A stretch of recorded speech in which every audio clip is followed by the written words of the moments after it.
And good to go when you are.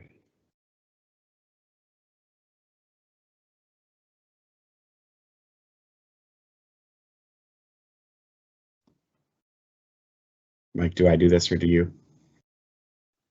You go ahead and kick it to me. Okay.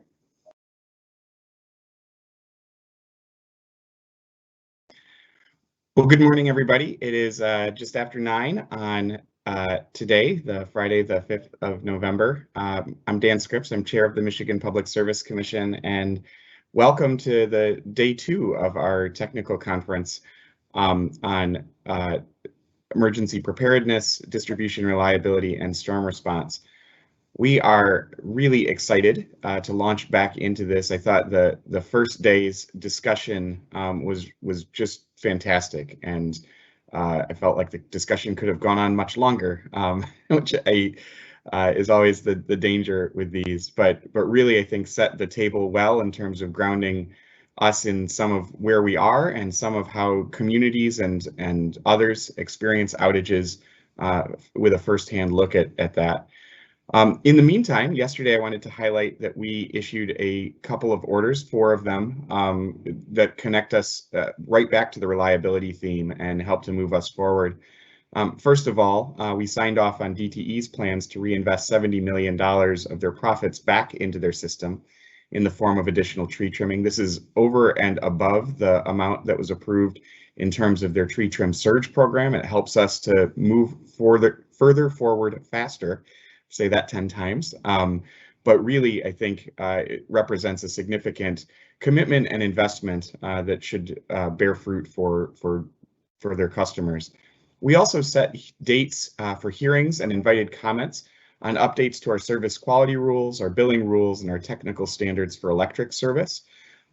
There's a lot of meat here. It's been the work of multiple years of stakeholder discussions, and active staff involvement, active involvement from a broad range of folks who have helped to inform what now is the starting point for these rules. And after the storms of the summer, Governor Whitmer asked that we expedite this process. I want to thank the Michigan Office of Administrative Hearings and Rules for their partnership in that effort and getting us through the initial sort of sign-off phases and a chance to then put these rules in front of the public and start the formal process that ultimately will result in what I think are going to be significant improvements to our rules around service quality and the technical standards for electric service. Just a couple of highlights. The service quality rules would increase credits for customers experiencing outages from $25 to $35, and then tying those outage credits to inflation. They would make them automatic. No longer would a customer have to track their outage and then apply for the credit. If you're eligible, you get the credit. You would get the credit. And then finally, once a customer is eligible, they would receive an additional $2 beyond that $35 threshold for every additional hour that they're out. So a lot of work went into this, a lot of comments, and I think this would be a significant improvement in recognizing the challenges that customers face when they have their service disrupted. On the technical standards, significant improvements in terms of the standards around customers experiencing multiple interruptions, multiple outages, and a host of other things, and then corresponding changes to the billing rules. If you're interested, we have a public hearing on December 9th, starting at 9 a.m., and we'll go through each of the 3 rule sets and allow for the public to provide comment. You can also provide written comments. Those are due on January 6th at 5 p.m.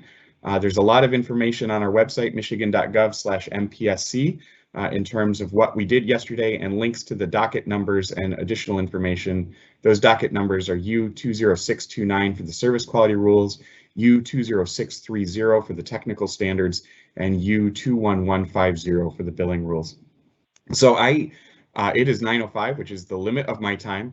We have another action-packed day of discussions and really sort of grounding in where the standards are today, an understanding of how the increasing frequency and severity of extreme weather needs to sort of be reflected in our planning processes, a discussion on undergrounding and what is the potential right approach, or what are some other approaches that have been looked at, considerations of how we change our regulatory framework to around performance, the actual performance of the distribution system, And then closing this out with I think two real highlights.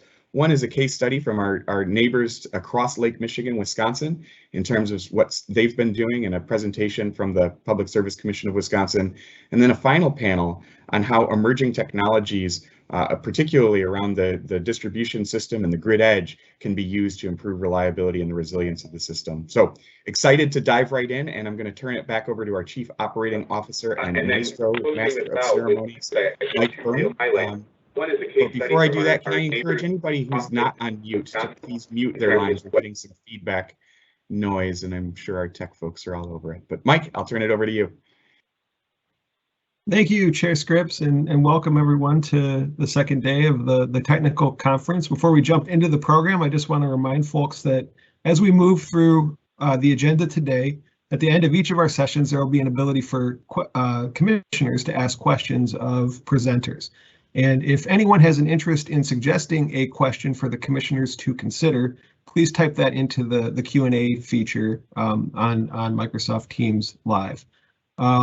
We will be seeing a number of presentations from the individuals who are part of the agenda today, and we'll make sure to have those posted on the events webpage later today. We'll also have detailed biographies of each of the presenters, so you'll be able to check that out on the webpage as well. If we haven't done so already, at some point we will post a link to that page within the Q&A as well. All right, so let's jump right in. The first session today is focusing on identifying the gaps. And the first presenter will talk about current gaps and whether or not we meet the existing standards. This presentation will be delivered by MPSC staff member Cheryl Kirkland. Cheryl is an analyst in the Commission's electric operations section in the Energy Operations Division. That's the group that is responsible for overseeing investments in and performance of the electric grid. Cheryl's worked on a lot of issues during her time in the electric reliability section, but it most notably has helped to lead the work group to come up with the updated service quality standards. So Cheryl, I will turn it over to you at this point. Thank you. Let me go ahead and get the presentation started.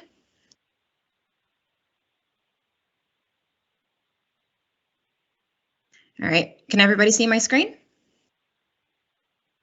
Yep, you're all good. Yes. Okay, awesome. And please let me know if there is any sort of lag on my end. I am presenting live from our offices here in Lansing, so hopefully our internet here is a little bit more secure than the internet at my house. Anyway, good morning, and thank you for that introduction and the opportunity to discuss the service quality and reliability standards in Michigan. As was said, my name is Cheryl Kirkland, and I'm an analyst here at the Commission. My presentation this morning is going to provide an overview of the current standards and the proposed updates for the service quality rule set to hopefully close the gaps that were identified in the work group process. Specifically, I'll review our current reliability standards, our pending rule set changes, the root cause of failures, and our outage measurement and tracking provisions. The My Power Grid was the initiative where we reviewed the service quality and reliability standards. This was the initiative that started in the fall of 2019. And my phase ended in with the release of the report that was released in December 2020. The work group identified gaps in the existing rules and the proposed solutions, including improvements for expected levels of performance, requiring automatic bill credits for customers for long-term or multiple outages, as well as strengthening the cybersecurity monitoring and reporting. The service quality and reliability standards work group is here on the slide at a glance. We had several participants and commenters who offered their input to help us identify areas where we could improve. The service quality rule set was nearly 20 years old once we started this process, so we felt with the technological updates that we've passed in our rate cases, we could make some improvements and strengthen our reliability rules. And specifically, excuse me, we adopted whether we should adopt more IEEE definitions, revising our wire down standby times, improving our outage reporting requirements in terms of our emergency response plans that we receive from the utilities, as well as after action reports, service performance rules that we identified to transfer to the billing rule set, modifying the annual reporting requirements, the outage thresholds and credits, as well as the electric service reliability. And within that, we had separate subgroup sessions to dig into specifically which definitions and outage reporting metrics we can improve, as well as the wire down meetings where we met with Michigan's fire departments in conjunction with Michigan's utilities to make improvements there. So at a glance, Rule 721 requires the utilities to maintain their distribution system in a manner that will permit it to avoid unacceptable performance as we define in the rules. Rule 722 is what outlines what we consider unacceptable levels for performance.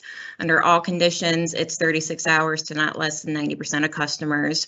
For catastrophic conditions, it's currently at 60 hours for not less than 90% of customers experiencing service interruptions. Normal conditions is 8 hours, and repetitive outages is 5 or more circuit interruptions would be unacceptable levels of performance. The actual genesis of where we're able to, which requires the utilities to report to us, is actually housed within the technical standards, which was updated by our staff member, Taylor Becker. Specifically, Rule 705 says that the utility should make a reasonable effort to avoid interruptions whenever possible. And Part 2 of this rule states that the utility should keep detailed records and make an effort to ensure that the interruptions do not reoccur. Also, in Part 4, this is the portion that requires the utility to notify us, the commission, of any major interruption of service to its customers. So as I stated, the tech standards house the actual provision for notifying us.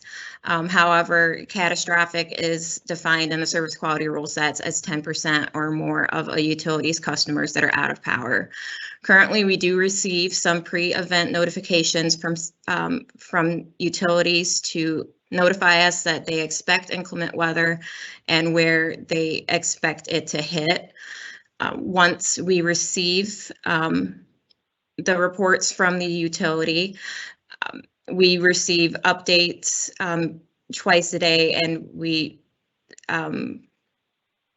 present that information to our statewide emergency management team for them to be able to use that in order to better help the restoration process. In addition, we monitor the progress of the restoration through the reports to utility, as well as through their online utility outage maps. After the event, we may request after action reports from the utility to review the restoration performance and takeaways. But overall, we track the utility performance through our annual reports that are provided by each utility. In U12270, that is for all of our utilities, and then 1605 and 16066 were specifically for consumers and Detroit Edison.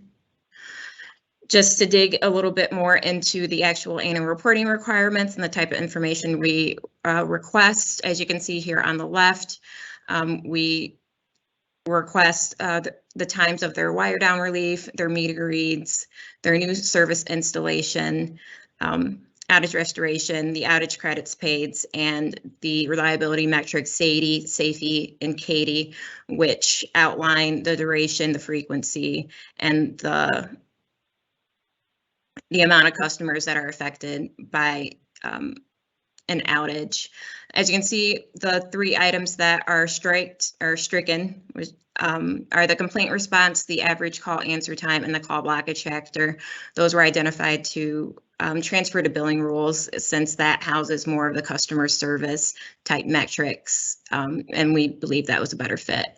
For Consumers Energy and Detroit Energy, on the right side of the column, we look at more in-depth IEEE standards for CME, which determines the customers experiencing multiple outages, the CLID for customers who are experiencing longer outage, the number of outages that are issued throughout the year, their 10 worst performing circuits for prior years in terms of SAIDI and SAFE, and circuit name, number of customers served. We really try to get as much granular information from the utilities in these annual reporting dockets. So, as I stated before, Rule 705 is where we're able to see a little bit more of the outage cause analysis. Within the annual reporting requirements, utilities that do not meet our annual reporting metrics, the utility has to provide an explanation of how they will remedy the problem that caused them to miss the metric. And for larger scale outages, the commission orders staff to investigate the root cause of the outages and identify areas of improvement similar to this technical conference. We kind of compress it into reports, and we have, we've submitted those in the past. As far as the proposed service quality changes, Chair outlined a lot of them in his introduction, but just to briefly recap, we updated the definitions to align with the IEEE standards. We updated the base credit amount for the outages and added the $2 per hour multiplier with the annual adjustments for inflation and the requirement to issue the outage credits to customers so that they're not burdened with having to apply for the outage credit. We reduced the wire down response time, and then we also added mandates for repetitive and momentary outages. Just as a brief overview at a glance, the outage credit threshold revisions, as you can see on the left, it's just a quick chart to see what is currently within the rule set and what we requested as proposed revisions. The biggest change, as you can see, is we added the gray sky category to capture events that were significant enough to push utilities outside of their normal operations, but they weren't catastrophic in the respect that it did not affect 10% or more of their customers. So we felt that that was a comfortable level to have this split out at in order to give customers a little bit more opportunity to qualify for the credits. So in addition, customers who have additional questions regarding their outage credit eligibility from all the storms this summer should reach out to their utility provider directly. They have the actual duration of the outage that you experience. However, we are also here at the NPSC with the Customer Assistance Division to assist customers who have additional questions or concerns. As we noted before, customers who are affected by longer outages can apply for outage credit through utility. DTE notably announced that they were providing credits for customers who experience outages up to $100. As far as outage measurement goes, this was noted during our first session. However, it's a good slide to demonstrate that we do track the larger outages as far as ones that impact customers statewide, especially ones that hit about the 1 million mark. So as far as the rulemaking process and where the service quality rule sets are, as Chair noted, we are in the middle of this chart. We have the public hearing that was just announced on December 9th. So anyone who is interested in providing their comments or hearing how that goes can join us on December 9th. In the meantime, we will continue to monitor the outage performance of Michigan's utilities. We take a granular look at it in our rate case review as far as tree trimming and storm response, which was identified as one of the major contributors for outages. So we definitely take a close look at it there, and we make our recommendations within that process. We also provide our comments and review the utilities' 5-year distribution planning, which outlines the utilities' capital improvements they want to make on their distribution system to improve reliability. It's also being explored through the Michigan Power Grid Initiative. I know we'll be talking a little bit more about performance-based rate making and how all that works within it. And then, of course, today in our technical conference on storms. So we do definitely request and get the information we need. And we are definitely keeping a close eye on it. That is all I have prepared for today. So I will turn the meeting back over to Mike Byrne. Thank you. Thank you, Cheryl, for that presentation. I may need to ask you to mute for a moment. Sorry. Oh, you're fine. Thank you for that presentation. That was really informative, helps us understand sort of what the rules are today, but also where we can go in the future with the updated rule set, and appreciate your leadership in working through those issues and making those suggested changes.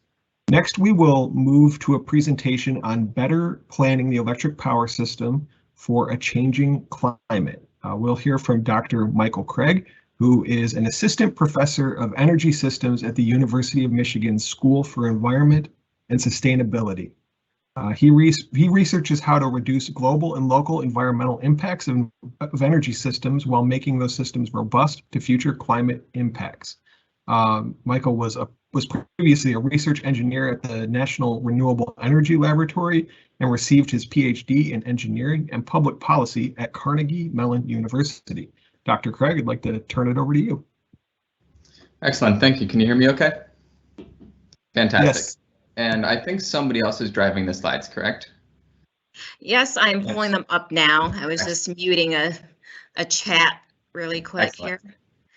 Here. All right, so wonderful, and I'll just say next slide whenever I need you to progress on. Thank you so much for your help, and thank you all for inviting me. It's great to be here, and I'm very glad to be talking about this topic. So I'm Michael. I'm a professor at the University of Michigan, and I'm going to talk about better planning electric power systems for a changing climate. Next slide, please. So I want to cover 4 different areas today. I want to first talk about pathways through which climate change can affect the electric power sector. I then want to connect that to Michigan and talk a little bit about what we expect climate change to do in Michigan as it relates to these power system impacts. I want to talk about what we know so far about system level consequences of climate change. And finally, talk about what new approaches might we think about adopting to better prepare ourselves for climate change. Next slide, please. So we're going to start with the pathways, and next slide, please, again.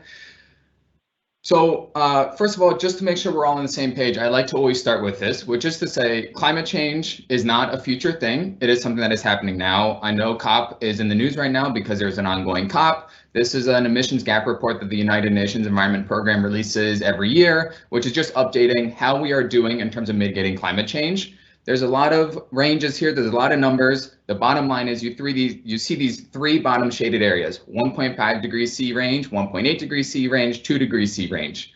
Those are ranges of emissions reductions that we need to be on to get to a 1.5 or 2 degrees Celsius future. And that just means global average temperature increases are limited to, say, 1.5 or 2 degrees Celsius.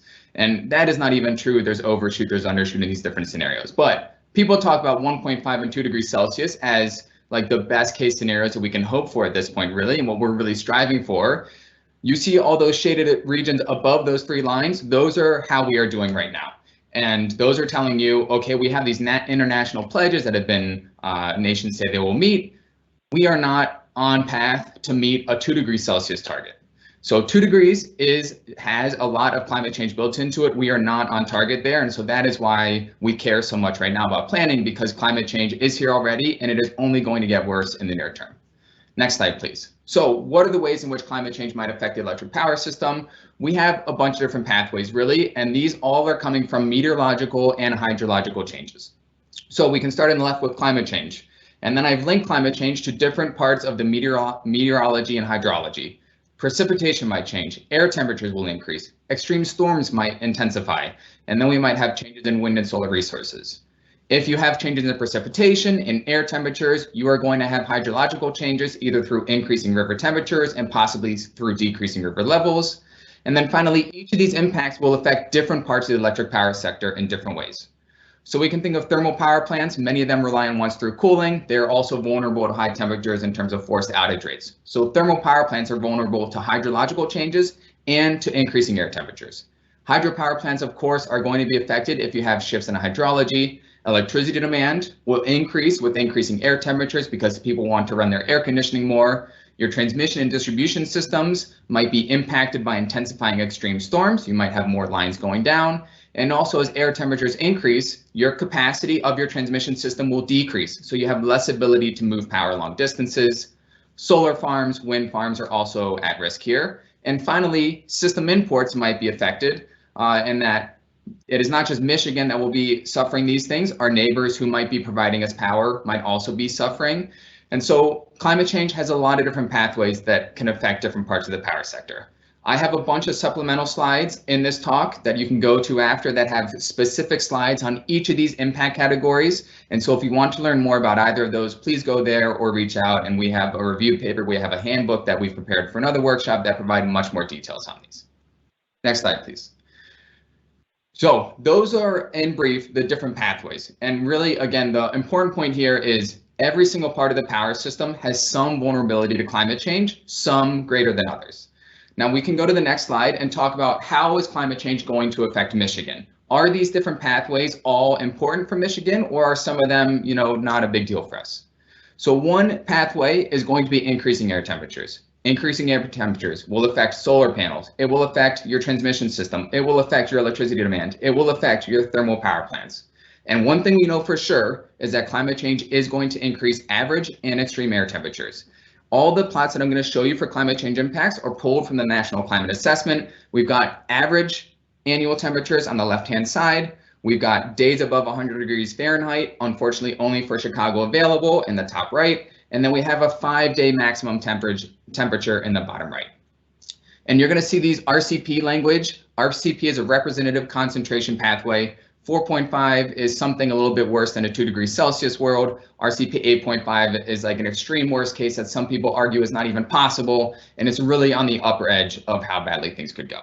So a couple of things here. Number one, average air temperatures are increasing across the nation, and it gets worse at the higher latitudes. And so you can see Michigan there is in that band that's having the largest increase in average annual air temperatures.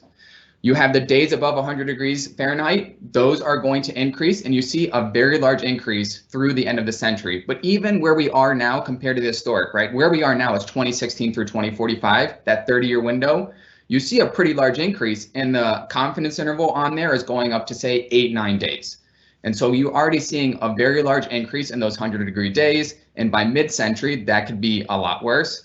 And another thing to note here is that by mid-century, RCP 4.5 and RCP 8.5 are looking pretty similar in the average. And so by mid-century, you see that huge divergence between what those two future climates could be. But mid-century, they're pretty similar. And finally, we have this 5-day maximum temperature increase. And this could be important because if you have outages on day 1 or 2, you've got 3 or 4 days of extreme air temperatures that you need to deal with in terms of vulnerability of individuals. So air temperatures increasing. Next slide, please. We can think about precipitation. How is precipitation going to change? Well, some parts of the country, particularly the West, are going to see likely decreases in total precipitation. In Michigan, we actually see the reverse. We see a slight increase in expected annual precipitation. Although one thing with precipitation is that it's less certain. And you see these hash marks in the maps, that tells you that there is not statistical confidence in the results. And so while we are certain about air temperatures increasing, it's not that certain with precipitation, but like I said, Michigan is seeing an increase expected in average annual amounts. On the next slide, though, we are also going to see an increase in extreme precipitation. And in particular, of the amount of rain that falls in a year, a lot more of it is going to occur in these very extreme bursts of rain rather than spread out over the next few days. My garden will suffer as well as many other parts of our sectors. So we see that these plots here are showing you the change. We're talking about a 40% increase in your precipitation falling during the heaviest 1%. So of all the rain, 40% more is going to fall in this heaviest 1%. So it's telling us that there is going to be an increase in these extreme precipitation events, which of course causes flooding, as we saw this last summer, and can also affect our hydropower facilities, flood all other assets in the electric power sector. Next slide, please. Extreme storms, just hearing what you all are doing now, that is of significant interest, especially again after this past summer. I just took a block of text and I pasted this in here from the National Climate Assessment. They said it better than I could. This is an area that is, again, not very confident in terms of our ability to project. You'll see that the text here says a lot of models and a lot of papers suggest that climate change will make extreme storms worse, like extreme thunderstorms will become worse, but these are very difficult to capture in current climate models. And so there is not a lot of confidence around this. There's some reasons to think that it will increase, but we're still not sure. And so here is something that I'd say the national climate assessments will continue to come out, we'll continue to get better information, and we can check in on how this is going to intensify. Next slide, please. And finally, while we will see an increase in precipitation, while we will see an increase in heavy precipitation, we still might also see periods of drought. And so this paper is asking, when you have a drought, what are air temperatures doing? And what they're finding is during drought events across the United States under climate change, you're going to see higher air temperatures. And so having not a lot of water is a problem. Having not a lot of water with very high air temperatures is a worse problem. And so this is just underscoring that if we have drought conditions, it's going to be accompanied by other factors that are going to make operating systems harder. Next slide. This is actually an example of the final thing that I'll talk about in terms of climate impacts, which is a compound event. And really, a compound event is one of the things that we worry about most. If air temperatures are just increasing, we can adapt to that. And it's difficult, but we can adapt to that. If heavy precipitation events are increasing, we can adapt to that. But what if you have a situation where you get baking temperatures for 10 days, some vegetation might have died off, your soil is bone dry, and then you have an extreme precipitation event? That's going to cause a lot more runoff than it would have if you had moderate temperatures and some nice precipitation days before. And so that is a compound event where there is a preconditioning through one climate impact that makes another climate impact, extreme precipitation in this case, even worse. And so these types of compound events, there's a list here. There's some great work and papers on these, and we could think about what those compound events might look like in Michigan. There are a lot of examples with wildfires out west, for instance. These types of compound events are what I'd say we should really be worrying about most, because they can have the strongest impact, because it's not just one thing or another thing, it's two things that make each other even worse. All right, next slide, please. So we've talked about different pathways that climate change can affect power systems through. We talked about what climate impacts might be expected in Michigan, which is pretty much all the ones that we're worried about in terms of pathways to affecting different parts of the power sector. Next, we can talk about the system level consequences. I don't care about this power plant or this power plant. What about my system, my electric power system as a whole? What are we worried about with that, with climate change? Next slide, please. This is an emerging area of research, and there's a lot of work coming out, including from me and others. There are a couple takeaways, even though this is a pretty young area of literature. One takeaway is a single climate-related event can affect multiple parts of your system simultaneously. And we saw that in the arrow diagram at the beginning. Extreme air temperatures, for instance, don't just affect one part of your power system. They're going to affect many parts: demand, transmission, solar PV, thermal power plants. Another one is that climate change can shift the risk profile of your electric power system. And if you're not planning for it, it can increase loss load. And so here we have a reliability concern with climate change already clear in the literature. We also know that we can put climate change into planning, and we can make better planning decisions and mitigate or avoid a lot of that loss load that we would have experienced otherwise. And so this is not a hopeless issue. And finally, while we are building a lot of wind and solar, the impacts of climate change on wind and solar are I would say the least certain of all the other categories of impacts. Demand increasing is a surefire impact, and it's a very large impact. Thermal power plants being vulnerable to air temperature, we are confident about that, and to hydrology. Hydropower plants suffering if you have hydrological changes, we are confident about that. Understanding impacts on wind and solar, that's more difficult. And so this is, again, another area of research, especially since we're investing a ton in these types of assets. All right, next slide, please. All right, so we can talk about some of these themes. I'm going to give a couple concrete examples. So one thing in those themes is that we talked about one impact can affect multiple parts of your system, and we can plan for climate change. And so this is a review that we wrote that's just showing you in an illustrative way how this plays out in planning. And we'll see actually a concrete modeling example, a paper, shortly. So on the y-axis here, we have firm capacity. This is just, we built a bunch of capacity and we've, accounted for forced outage rates and everything. And so this is the amount of capacity that will be there to meet peak demand. We have peak demand in the black line on the left-hand side there, and we have some planning reserve margin that we build just to make sure we can maintain reliability. And then we have our assets stacked up by fuel type. We start with thermal power plants, then hydro, then wind, then solar. And then as we move rightwards, all we're doing here is adding what climate change could do to each of these asset classes. So thermal power plants, for instance, might have some more forced outages, might have reduced efficiency, including at high air temperatures. And so that tan bar becomes a little shorter because we have less capacity because of these climate impacts that we didn't plan for. Hydro, we might have some hydrological changes, we get less. Wind might have a little bit less. Solar might have some efficiency impacts, and so we get less there.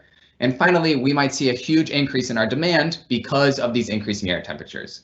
And so what we end up with on the right-hand side, if we do not plan for climate change, is the situation where our stacked colored bars, our capacity, is less than our peak demand, let alone our planning reserve margin. And so this is just an illustrative schematic showing you how, if you are not planning for climate change, these things can really add up on one another and result in a system that is not reliable, that has lost load, and is not able to do what you expected it to do. Next slide, please. And we have actually already seen these impacts playing out in some parts. This is a report from California ISO about their mid-August 2020 extreme heat wave, where they had rolling blackouts going on. Hundreds of thousands of customers lost power for hours at a time, and they wrote a report examining why did this happen to us. And number one of their 3 reasons there I have in the red box, they say there was a climate change induced extreme heat wave. And so here we have just one impact, an extreme heat wave that affected many parts of the power system, including system imports, including the thermal power plants that had increased demand, a bunch of different impacts that all aggregated and led them to have an unreliable system where they had some supply shortfalls. And so this is not, again, some hypothetical thing in the future. We already see out west, at least, systems that are pointing to climate change as a contributor to an event where they had a loss of load and unreliability. Next slide, please. All right, so we have done some research on this. We have several papers on this topic of how to plan power systems and what it means to plan power systems for climate change. And I want to walk through just one of those papers, and this is going to be very high level results. Of course, I'm happy to talk for 20 more hours about this paper or any other papers, but this research is really meant to ask a question that we think a lot of system planners out there might be asking themselves. And those questions are, what are the trade-offs between planning and operations under climate change? And I think actually, can you advance once more? There's a second question here that's not showing up. Yeah, great, excellent. So we have a pair of questions that we want to answer. Number one, I'm a planner. Climate change is uncertain in the future. I could ignore it or I could plan for it. And I'm not sure if I ignore it or plan for it, what the consequences are going to be for me in the future. So we want to understand, if I'm a system planner and I ignore climate change, how much worse off could I be if climate change actually affects me down the road? So how will I fare operationally? That is one choice that I can make. On the other hand, I could account for climate change. Maybe climate change doesn't happen, it's just a fantasy. And then maybe I've invested a ton of money that is not valuable at all. So I also want to know, if I account for climate change in planning, but then it doesn't happen, how much money have I just wasted in adapting to this thing that never happened? And so these are 2 extreme ends of the spectrum. Of course, we're going to be somewhere in the middle, but we wanted to just understand, like, there's a very stark choice. You can either plan or not plan, and climate change can either affect your operations or not. What is the trade-offs that are going on here? And we did this research in the Southeast United States. You can see it's a very large system, 172 gigawatts across these different regions that we've included. And it is a very hydro and thermal dominated system. Lots of coal, lots of nuclear, lots of natural gas, with some hydro, very little renewables at the time of this research. Next slide, please. So at a high level, we're going to use 2 different models here, a planning and an operational model. DTE, other utilities across the country use this exact type of model in their decisions. DTE, for instance, I believe uses Plexos. Plexos is a commercial software that does a capacity expansion model and that does a unit commitment and economic dispatch model. Whatever software is being used though, they're all very similar to this type of model. So we start with our planning model, our capacity expansion model. We say we want to meet a carbon target, maybe reduce carbon emissions by X amount. And then we're going to start on the left-hand side here, and we're going to run the climate model with climate impacts and without climate impacts, basically saying we can plan or not plan for climate change. And what that gets us is two future systems, one that was planned for climate change in mid-century and one that was not planned for climate change by mid-century. We're going to take each of those systems and then run them operationally, again, with and without climate change. So we built a power system for climate change. Now we get to 2050 and I'm going to operate that system hourly for an entire year, actually for multiple years. And I'm again going to either include climate impacts or not include climate impacts. And I'm going to do the same thing for my other system. I take my system that I did not plan for climate change with, and then I'm going to run it with climate change or without climate change. And what that gets us are these 4 different scenarios listed on the right-hand side. We have 4 different systems, 4 sets of results, where we have included climate in planning and or in operations. Next slide, please. We're going to walk through what this, so we can first look at the planning decisions that we make. On the left-hand side is a system that we built where we ignored climate change. On the right-hand side is what we planned for climate change. Some big differences emerge. Number 1, much more capacity is built if we plan for climate change. That's for 2 reasons. Number 1, demand increase, so we need to build more. Number 2, your thermal power plants, all that natural gas that you built is not as valuable to you in the future because it's getting derated, it's got some forced outages maybe. And so you actually shift a lot of investments from natural gas to solar power. No carbon cap here at all. This is purely economics in terms of adaptation. And so number 1 is you build a lot more. Number 2 is you build a lot more solar. Next slide, please. Now we're going to take these systems and we're going to operate them.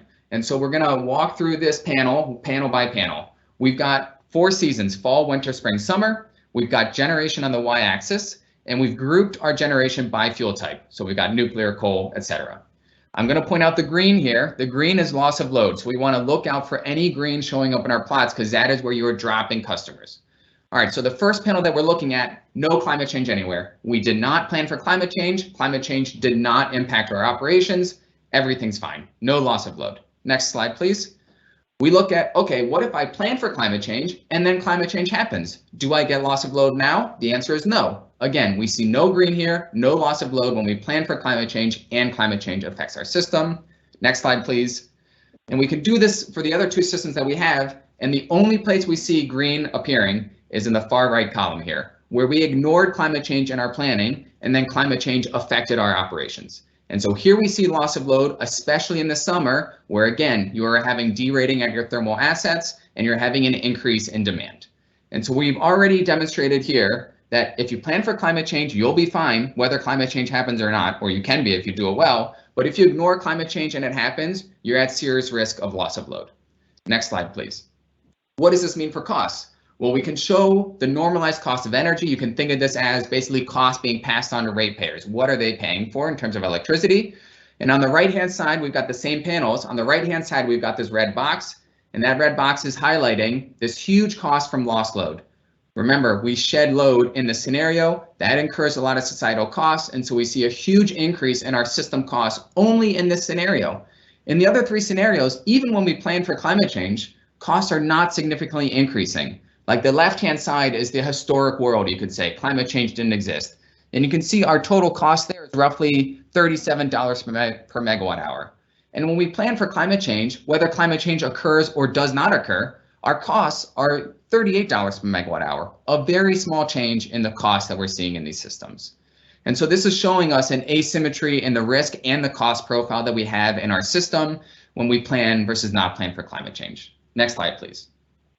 And so we did some other analyses in this, but again, the high level takeaway from this is there is an asymmetry. If you plan for climate change, you're not at risk of wasting a ton of money because of how large the system is. If you do not plan for climate change, you are at risk of having a lot of lost load and all the societal costs that entails. And so the cost of erroneously ignoring climate change is much larger than the cost of erroneously accounting for climate change. And we did do some analyses on mitigation here as well. What if we plan for an 80% CO2 emission reduction? And we actually saw that resulted in a system less vulnerable to climate impacts. All right, next slide, please. So we've seen how climate change can affect parts of the power system. We saw climate impacts in Michigan are those things that we are worrying about. We saw what the system level consequences are of these different impacts. And finally, now we can talk about, okay, how can we better plan our power system? What are some new approaches that we can take? Next slide, please. So very simply, I have a schematic for how we plan a power system. You start with some objectives, minimizing costs, maintain reliability. Maybe you want to add a carbon objective. Maybe you want to add some sort of equity objective here. But there are a set of objectives, and then you have a bunch of data, wind resources, solar resources, costs, what are your existing power plants, what is your demand? All this gets passed to a planning model or a planning process. You run the model, you get results, you run it through a reliability model to make sure your system is reliable. If it is, you're done. If not, you make some tweaks and you start over. This, at a very high level, is a planning approach, and you could say the planning model here is Plexos, or it is a capacity expansion model, or it is whatever. It does not matter. So how do we plan for climate change? Next slide, please. There's really two things that I see you can do in the near term. Number one, you take the processes, you keep them the same, and all you do is update your data. Instead of using historical data, you use future data. Or you take one more step and you say, I'm going to update my data and I'm going to update my processes to better account for planning. Next slide, please. We're going to start with the same process, new data, which is really the easier part here. Just don't worry about the model. Don't worry about how you approach it. Just put in new data sources. And so here, all we're doing is updating the model inputs for future meteorology and hydrology. I pulled a slide from Con Ed. They have a climate change vulnerability study from 2019 and an adaptation report from last year that you'll see again. Some really great work that they've been doing. And all they've done here is they've said, okay, air temperatures will change under climate change. How can that affect different parts of our power system? It affects it. So let's get an updated air temperature forecast and put it into our model, and then we'll just run the same model. So this is one way that we can do this. Next slide, please. Now, this is a little bit easier said than done. There are some issues with selecting new data to capture future potential conditions. Number one, there's no single future climate time series. We don't know what RCP we're going to be on. We don't know for a given RCP what future climate impacts will be. There's uncertainty there. And so it is a little bit more difficult. We need to use multiple time series from climate ensembles.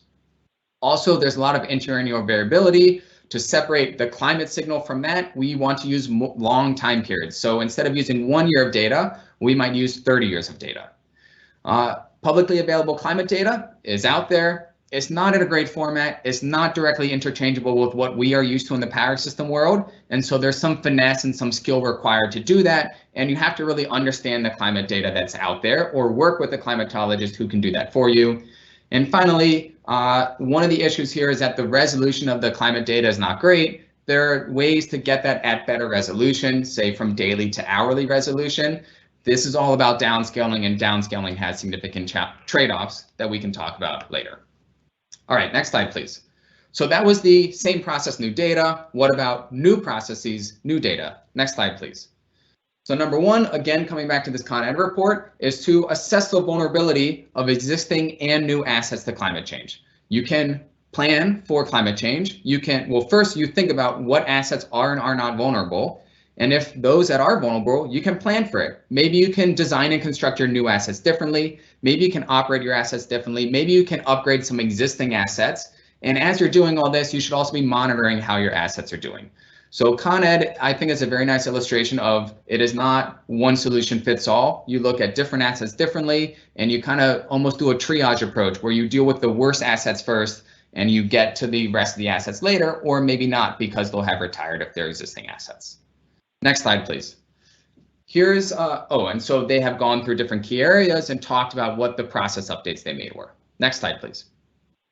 The European Commission had earlier this year a commission notice on how to make their infrastructure more resilient to climate change in the near term. And so the European Commission, their approach here is really a two-stage approach. And again, I think this is pretty simple and easy to do. That goes separate from what we currently do in planning power systems. Phase one is screening. Screen your assets for vulnerability to climate change. Phase two, if your assets are really vulnerable to climate change, do a risk assessment on those assets. And so they have this nice framework here. On the next slide, we see that first phase screening in more detail, where they have, suggested tables what is the sensitivity of your thermal power plant to climate change? What is the potential exposure of that thermal power plant to climate change? And those two together tell you what is the vulnerability of that thermal power plant. Maybe it's not vulnerable at all. Great, you're done with that thermal power plant, you publish those results and you move along to the next asset. But maybe that thermal power plant is vulnerable to climate change. What do you do with it? Well, then the next question is on the next slide. In the next phase, you ask, what is the risk associated with that thermal power plant under climate change?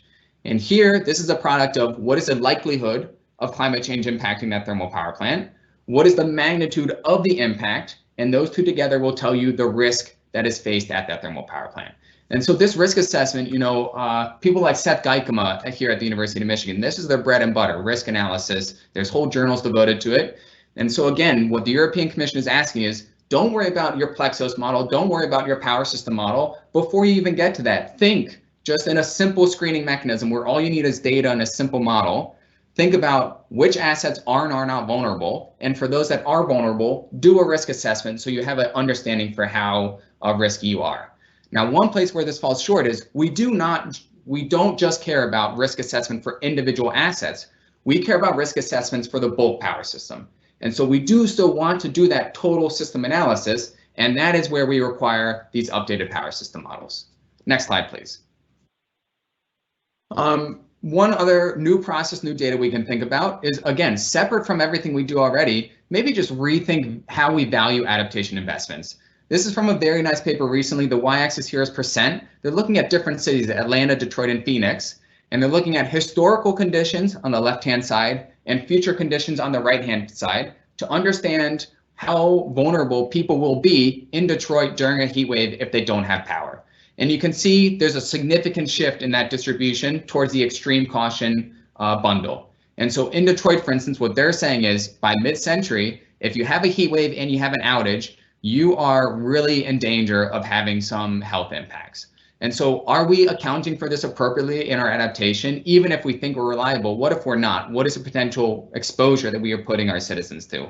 And so one new process could be rethink how we value those adaptation investments. And next slide, please. The final thing that I'm going to talk about is this stress testing that we can do.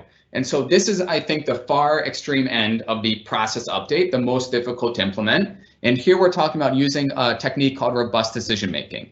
All this is a stress test framework. Really, you can take everything that you do in the power system the same models, you input new data, and what robust decision making is going to say is there's not just one data set anymore. We don't know what future climate is going to be like. Do not assume you know. And since you don't know, don't just put in one climate input, put 1,000,000 and run the model 1,000,000 times to understand just how bad things could get in that system. And so if you go to the next slide, this is just a figure from a proposal that I wrote, but you can see this planning model, the capacity expansion model. You can see the resource adequacy or reliability model, things that the utilities, all utilities run and are very familiar with. And all this is saying is, don't just run them once, thinking that you know what the future is. We don't know what the future is. We are deeply uncertain about what the future is going to be. And so maybe we should think about it differently. And the way to think about it differently is stress test the future. Maybe building a system this way is you think good on average, but there are conditions under which it fails and the consequences are severe. And maybe there's another power system that you can build that, performs a little less efficiently, maybe costs are a little bit larger. But the nice thing about this system is it does not fail the same way as that other system does. In fact, during extreme climate outcomes, this system over here is just fine. It continues along. And so you pay a little bit more maybe, but the benefit that you get out of it is that you avoid all those really severe impacts that can happen in terms of loss of life, economic health, prosperity, etc. And so robust decision making, again, is just a wrapper really that we can put around existing processes to stress test them to future climate change. And I think that is all I have. If you have the next slide, this is just a recap of what we talked about, but next slide, please, is the last slide. Like I said, there's a bunch of supplemental information. We've got a lot of other materials that I'm more than happy to share. But thank you for your attention, your time again, and for the opportunity. And I'd love to answer any questions that you have. Thank you very much, Dr. Craig. That was, a really compelling case for including climate in considerations around planning, and it's really timely for us as we embark on kind of updates to our integrated resource planning process. At this point, I would like to open it up to commissioners to see if anyone has questions for Dr. Craig. There's probably a lot, but I think that's my problem. I have a few too many questions for Dr. Craig right now. And just in the interest of time, I'll leave it to the others if you want to actually ask any questions. But I just wanted to say thank you. This was really, really insightful, and I was furiously taking notes throughout this, and may end up following up with you separately because this was a lot of new information for me in a way that I haven't thought about this before. So really appreciate you taking the time to present this to us today. Yeah, I concur with Commissioner Paratik's statements.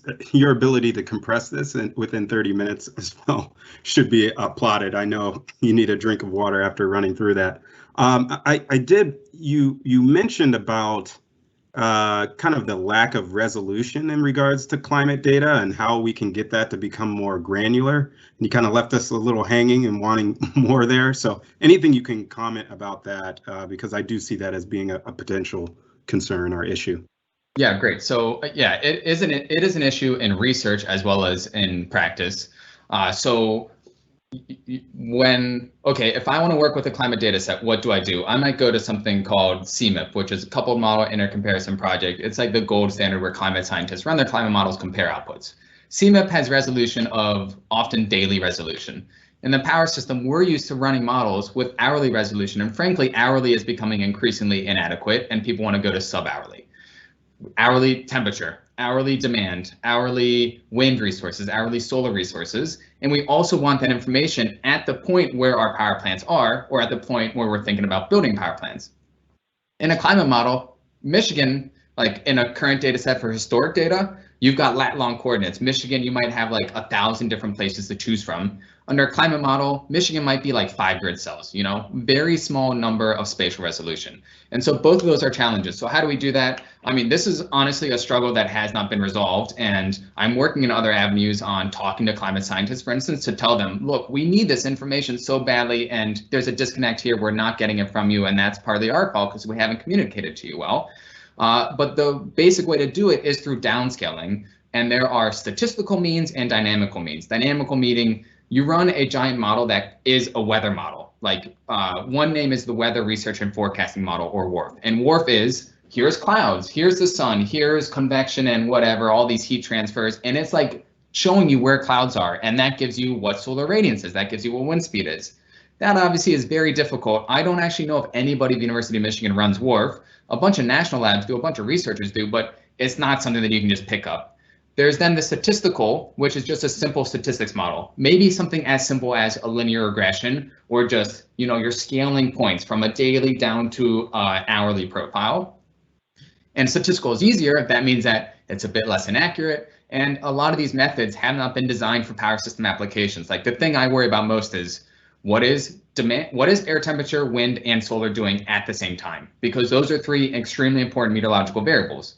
Well, climate scientists, frankly, don't care about those 3 variables at the same time, by and large. And so can you find a downscaling method that will do 3 of those at the same time? WRF will with the downscaling, but the statistical will not. So I guess the answer to your question has just been further explaining the problem without giving you a solution. I think the solution is that there needs to be a lot of collaboration here between power and climate. And unfortunately, there is not a great solution right now. Again, though, this again speaks to the value of something like robust decision making, where the downscaling technique gives you the data in the format that you want, but it adds more uncertainty. And since you're adding more uncertainty, again, like that is just further speaking to the need to stress test your systems across multiple different things. So, my approach would be you use a few different downscaling techniques and you run your model with all those different outputs that come from it. And you just understand, like across these downscaling techniques, they're all imperfect. Am I generally okay across all of them? Or is one technique really flagging something important that I need to pay attention to and better understand?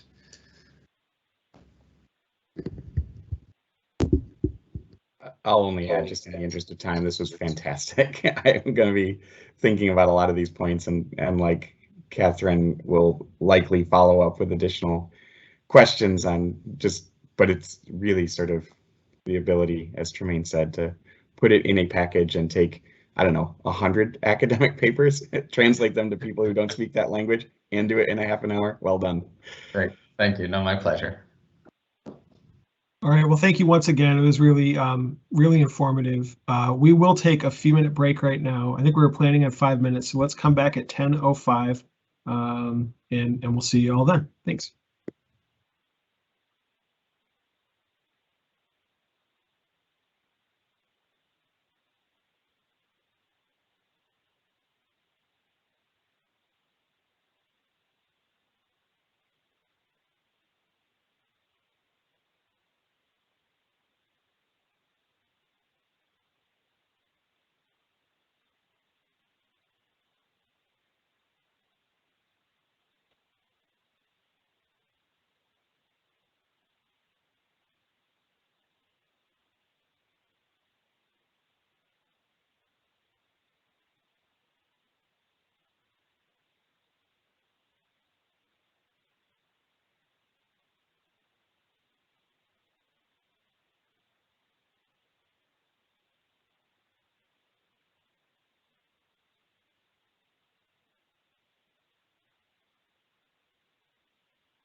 All right, we are at 10:05.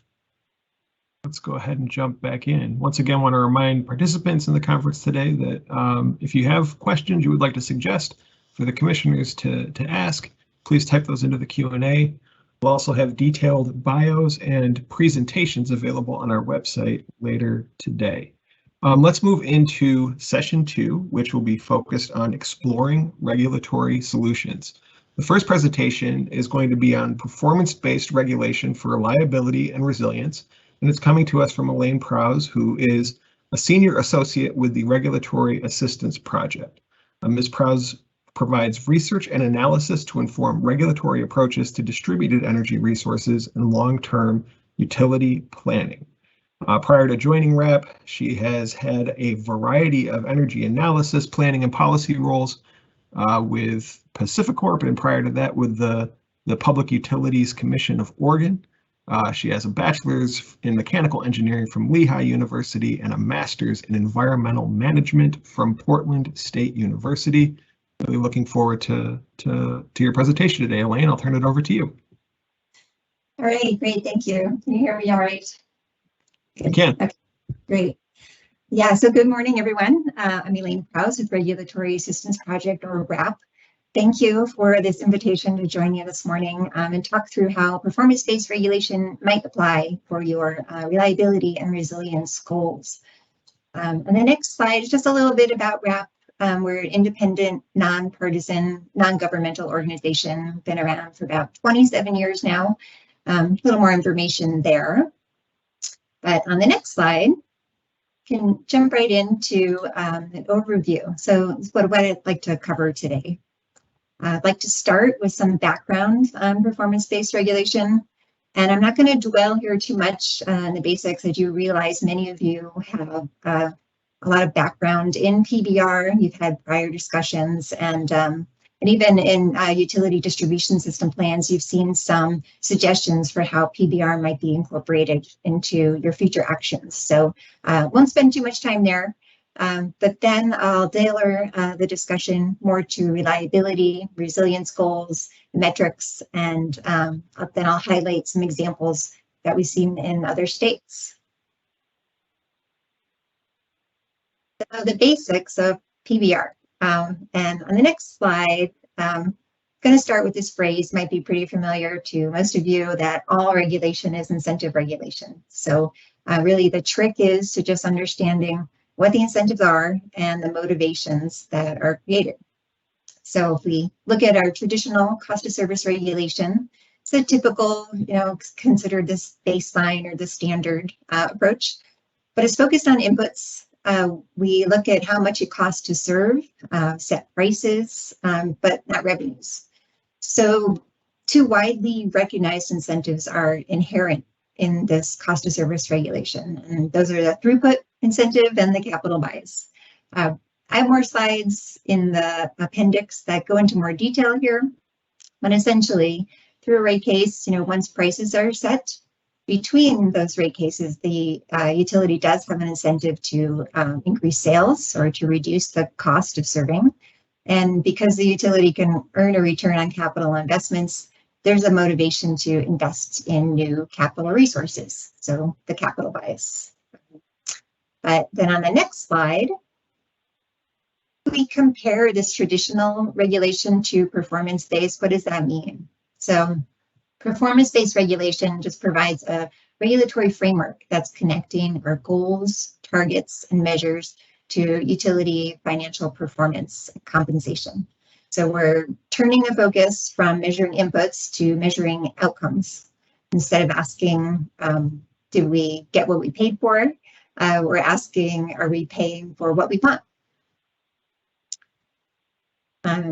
So on the next slide, we see that a well-designed framework for PBR can help to address the capital bias and the throughput incentive, really by shifting some focus towards other outcomes or away from maybe some of those less desirable incentives here. So it can motivate utility to do some good things that might not be profitable in the status quo, but also avoid some other activities that are less desirable. Next slide. get into the typical tools of performance-based regulation. So listed here, the 4 that you see pretty regularly. So the first is really multi-year rate plans. So, typically just to address cost containment is a main purpose there. Decoupling can help quite a bit with throughput incentive. Earnings sharing mechanism helps balance the risk between customers and the shareholders. And then this last one, the performance metrics and financial incentives, so being linked to outcomes. That's really going to be the focus for the rest of my discussion today. So these design metrics, like when you get to the point of designing them, they follow a continuum. So these bullets here are really starting with an informal approach, monitoring, oversight, really getting to understand the data, understanding what's going on, the relationships between activities and outcomes. And then that can shift into more of a reporting. So just making much more transparent data that, not quite there yet, but back to the, yeah. And then moving up to rankings and targets, and then moving to financial performance incentives. And then to the next slide, when you do get to designing incentives to go along with performance incentive metrics, so either rewards or penalties, this slide is just meant to illustrate that there are many approaches to designing these metrics. And I don't want to go into the details of each one, but just to give you a sense for the variety of the options. Would say that reliability metrics do tend to be in that one-sided or the penalty category, past some dead band that's defined. But also note that having a combination of design types is really where PBR frameworks work best.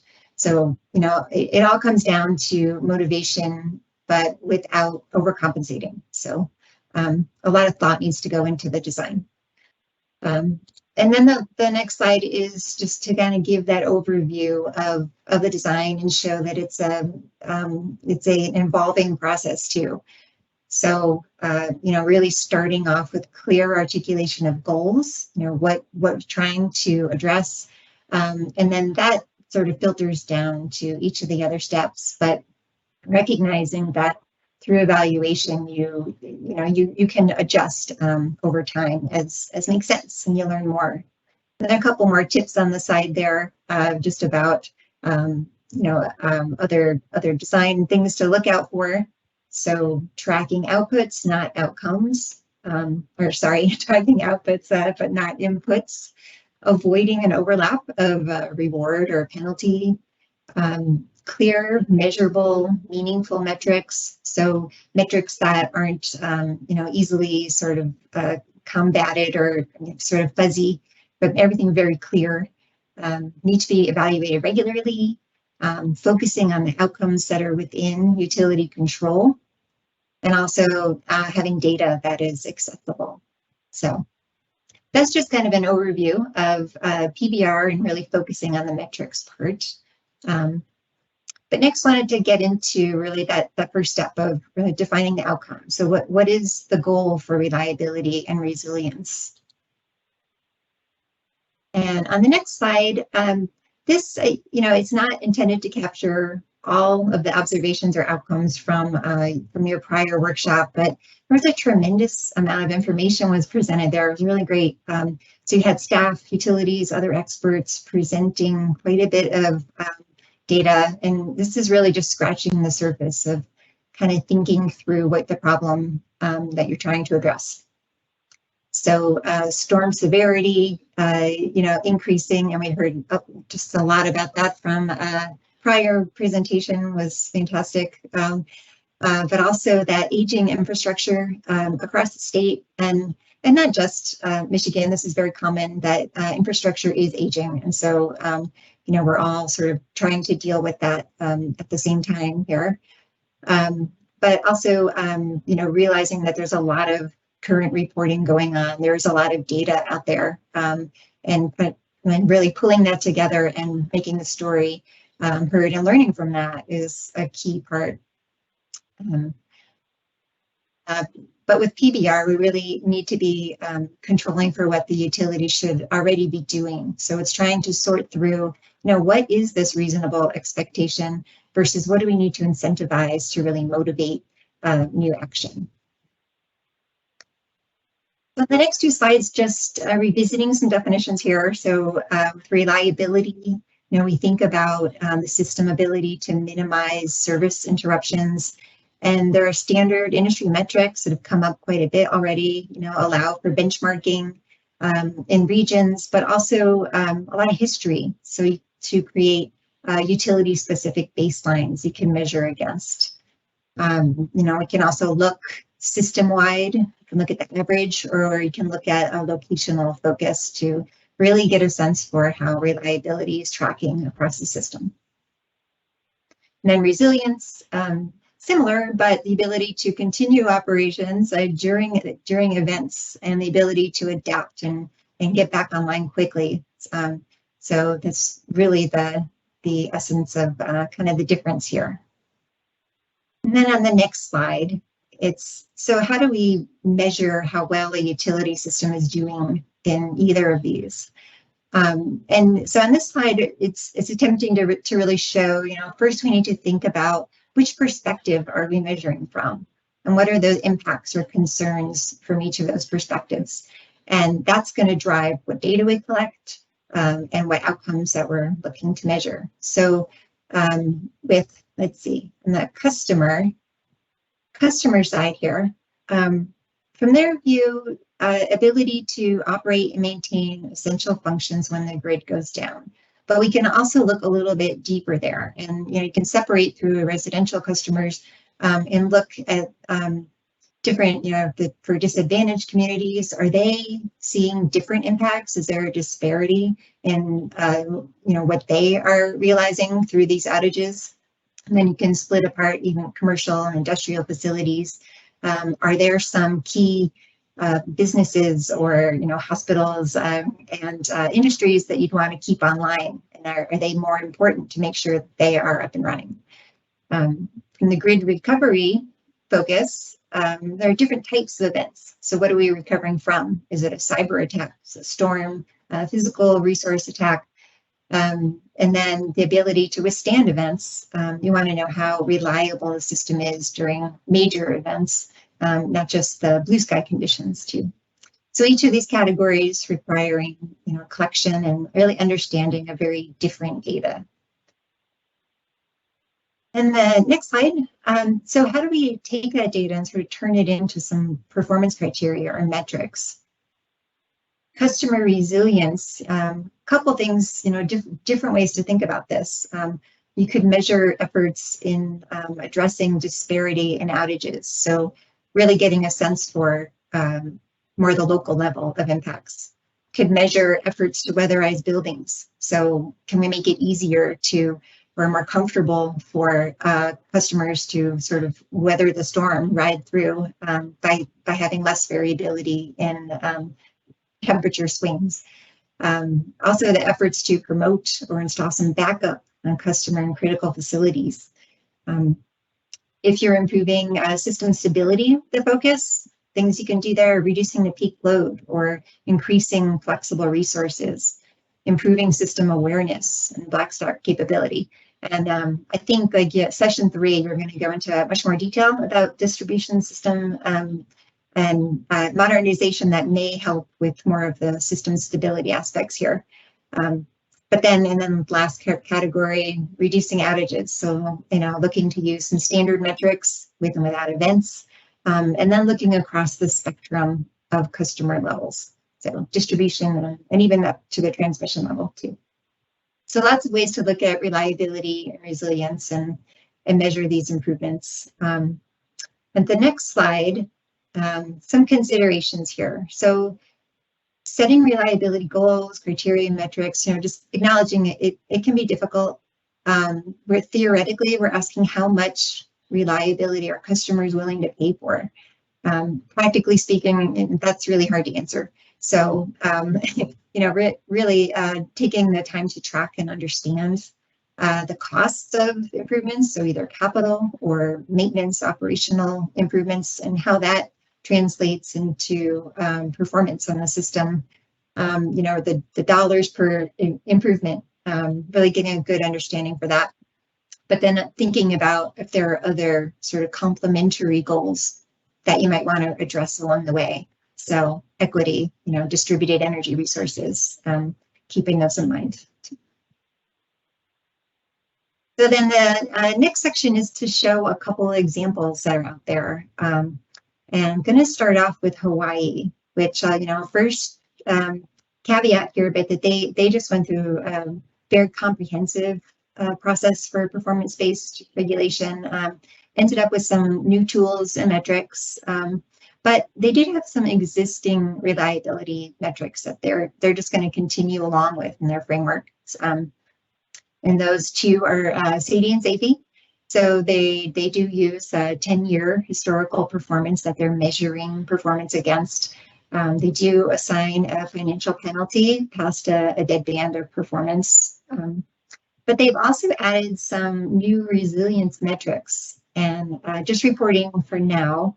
But I just thought that was pretty interesting too, trying to look at, well, what other aspects do we want to raise visibility upon? And do we want to, see if we're tracking these, if that then sort of changes the motivations and does improve resilience. So other PIMs that they have existing or new ones, actually, they have some upside ones for distributed energy resources, some up and down for interconnection, but overall some cost containment through multi-year rate plans. So a lot going on there.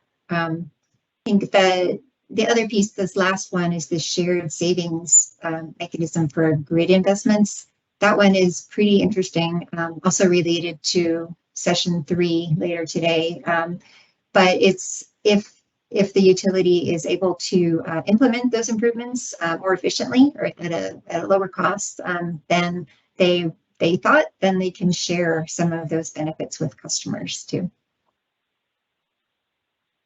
And then the next slide with Illinois. So this process followed this guiding principle to achieve reliability and operational efficiency through formula and annual performance metrics. And again, they're looking over 10 years to measure improvements. There are some financial penalties here, but they're also required to submit some reliability reports. And the ask is to focus on the worst performing circuits. And they have to explain why they chose not to work on a worst performing circuit if that's the case. So it's really just making sure that the focus is on seeing improvements. Minnesota also went through a significant stakeholder process. They arrived at about 28 total metrics that they are reporting now, tracking. But I just wanted to highlight that they do have several that are within the reliability and resilience realm here. Another takeaway from Minnesota is really the importance of good data, of setting up data identification and good tracking process. And then on the next slide, some key takeaways. So I'm just going to sum up with really potential areas of focus here. And I think overall, my theme is just really taking the time to immerse in the data. First off, making data more transparent, organized in an accessible way with a more granular look so you can better understand relationships between the actions and the outcomes. So, nothing super surprising there, but it's just that acknowledgement that it does take time to bring it all together and really understand the impacts in the system. So, you have a great deal of reliability metric data available, focusing on the history, some reasonable expectations for service quality, addressing reliability by focusing on poor performing circuits, maybe requiring a plan to address performance of those worst performers, tracking and understanding costs related to the benefits of improvements, vegetation management is an example. So really linking the cost to the percent improvement. Also note in here, start tracking some grid modernization investments, kind of getting to that system stability target and what's been installed. And really understanding the improvements of what has already been invested in. And then for new investments, including some points about the timeline. When will this be up and running? What's the expected performance, and keeping tabs on how it's going. What's also not on here maybe is asking, are there other complementary goals that we want to address? So a lot of these points in here focus on the higher level, but you may want to look a little deeper, look into equity issues, look into some microgrid, investments in the system, all sorts of ways you can go to really give a comprehensive look at reliability and resilience. So with that, I do have some additional slides here in the appendix, and one of them is a list of some other resources that might be of interest to the topic. So thank you, and look forward to some questions. Thank you, Elaine. That was a really informative presentation. I know that performance-based regulation is something we've looked at in Michigan over a number of years, but it's been difficult to make the leap to transition and to do it in a way that's effective. So that's really helpful in terms of providing some guidance. I think the plan is to have our next presenter deliver his slides and then open it up for questions at the end, if that makes sense. So we will move ahead. The next presentation will be how the MPSC can effectively address reliability and storm response. This will be provided by Douglas Jester. Douglas is a managing partner with 5 Lakes Energy, where he specializes in economic analysis and modeling for energy policy and an expert witness testimony before utility regulatory commissions. Douglas is someone we all know very well here at the commission. I'll turn it over to you, Douglas. Thank you, Mike. Good morning, everyone. Thank you, commissioners, for the opportunity to present to you.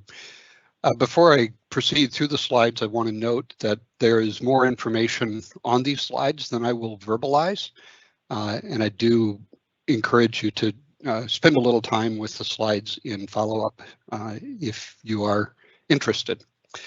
Next slide. So the topics I'm going to address briefly are some background that overlaps with things you've heard, but is important to setting up the balance of my presentation. We'll talk a little bit about getting the basics right, and then a couple of special topics, enabling community resilience and financing extraordinary improvements. Next slide. So first point of background is that DTE Electric and Consumers Energy have known for more than 25 years that their outage performance is in the 4th quartile of the U.S. investor-owned utilities. We know that because they voluntarily participated in a distribution system work group of the IEEE Power and Energy Society. And although their reporting was anonymous, it was fairly easy for me in about 2010 to discern that information. The Commission has considered this subject many times, and I provide only a partial history here. I'm not going to walk through all of these cases and reports, but just note that even my partial history shows that there's been pretty constant attention to the topic since the 1990s. Next slide. And the list continues up to the present. So meanwhile, that's been going on. This is what we're seeing in terms of reliability. This is Michigan-wide, weighted by customer count across the utilities, and uses data that are now reported to and published by the U.S. Energy Information Administration since 2013, but I'll just tell you that the non-public data showed that this trend extends back into the mid-1990s. The next slide, if we can proceed there, is just to make a point that will be illustrated in a few slides following. Our poor reliability is driven by long restoration times. As you can see in this slide, the horizontal axis here is the frequency of outages. The vertical is the duration of outages, as measured by SAIFI and CAIDI respectively. And these are state averages in 2019, including major event days. The arrow points to Michigan. Those curves are lines of constant SAIDI. So you can achieve a given level of system average interruption duration index by having high CAIDI and low SAIFI, or the opposite, or somewhere in the middle. On each of the axes, you can see the US average. It's pretty clear that in Michigan, we have a little bit higher frequency of outages than the national median, but a very much higher time to restoration with major event days. The next slide shows similarly without major event days, and while the level of CAIDI is reduced, again, we're very high relative to the rest of the country, and only a little bit high on the frequency of outages. Next slide. It's also important to keep in mind that even as we have poor reliability, we have pretty high residential and, for that matter, secondary commercial rates. And this is for 2020. The map color density shows the relative rates. Ours is highest in the Midwest, and we're 11th in the US. Next slide. Looked at over time, the bottom two lines are US industrial cost per kilowatt hour and Michigan industrial cost per kilowatt hour. You can see that our industrial rates have been and are about the national average and have not gone up very much. The middle pair of lines are similarly the US and Michigan costs of electricity for commercial customers. And they've broadly been the same, but recently the commercial rates in Michigan have gone up a bit faster than the national average. The top two lines are residential, with the goldenrod color being Michigan. And you can see that we've had persistently higher residential rates and that those rates have been increasing faster than the national average, and disproportionate to the increase in both commercial and industrial rates. That reflects that our distribution costs have been going up, and compared to the nation, while our generation costs have been in the neighborhood of the national trend and have not been going up very fast. Next slide. So over a 25-year period, the Public Service Commission has had investigations, staff reports, utility plans, and promises that have basically been ineffectual in improving distribution reliability, but our distribution rates are increasing faster than nationally. So I would assert that if, in the old saying, insanity is doing the same thing over and over and expecting a different result, continuing to do investigations, staff reports, and utility plans would be a form of regulatory insanity. So what do we do to achieve cost-effective improvements in reliability and storm response? Next slide. I would argue it's time to courageously use your powers of economic regulation. And I'm not going to spend much time on most of these topics. They're in the slides, but we need to get the customer value of lost power right so that we understand how to do that economic regulation. I think that outage bill credits are a very important tool, an almost ideal form of performance-based regulation. And then you have many tools that you can apply, including looking at return on equity, management incentives, management review and compensation disallowances, cost trackers, disallowances, and investment recovery mechanisms. I'm going to be very brief on each of these. Next slide.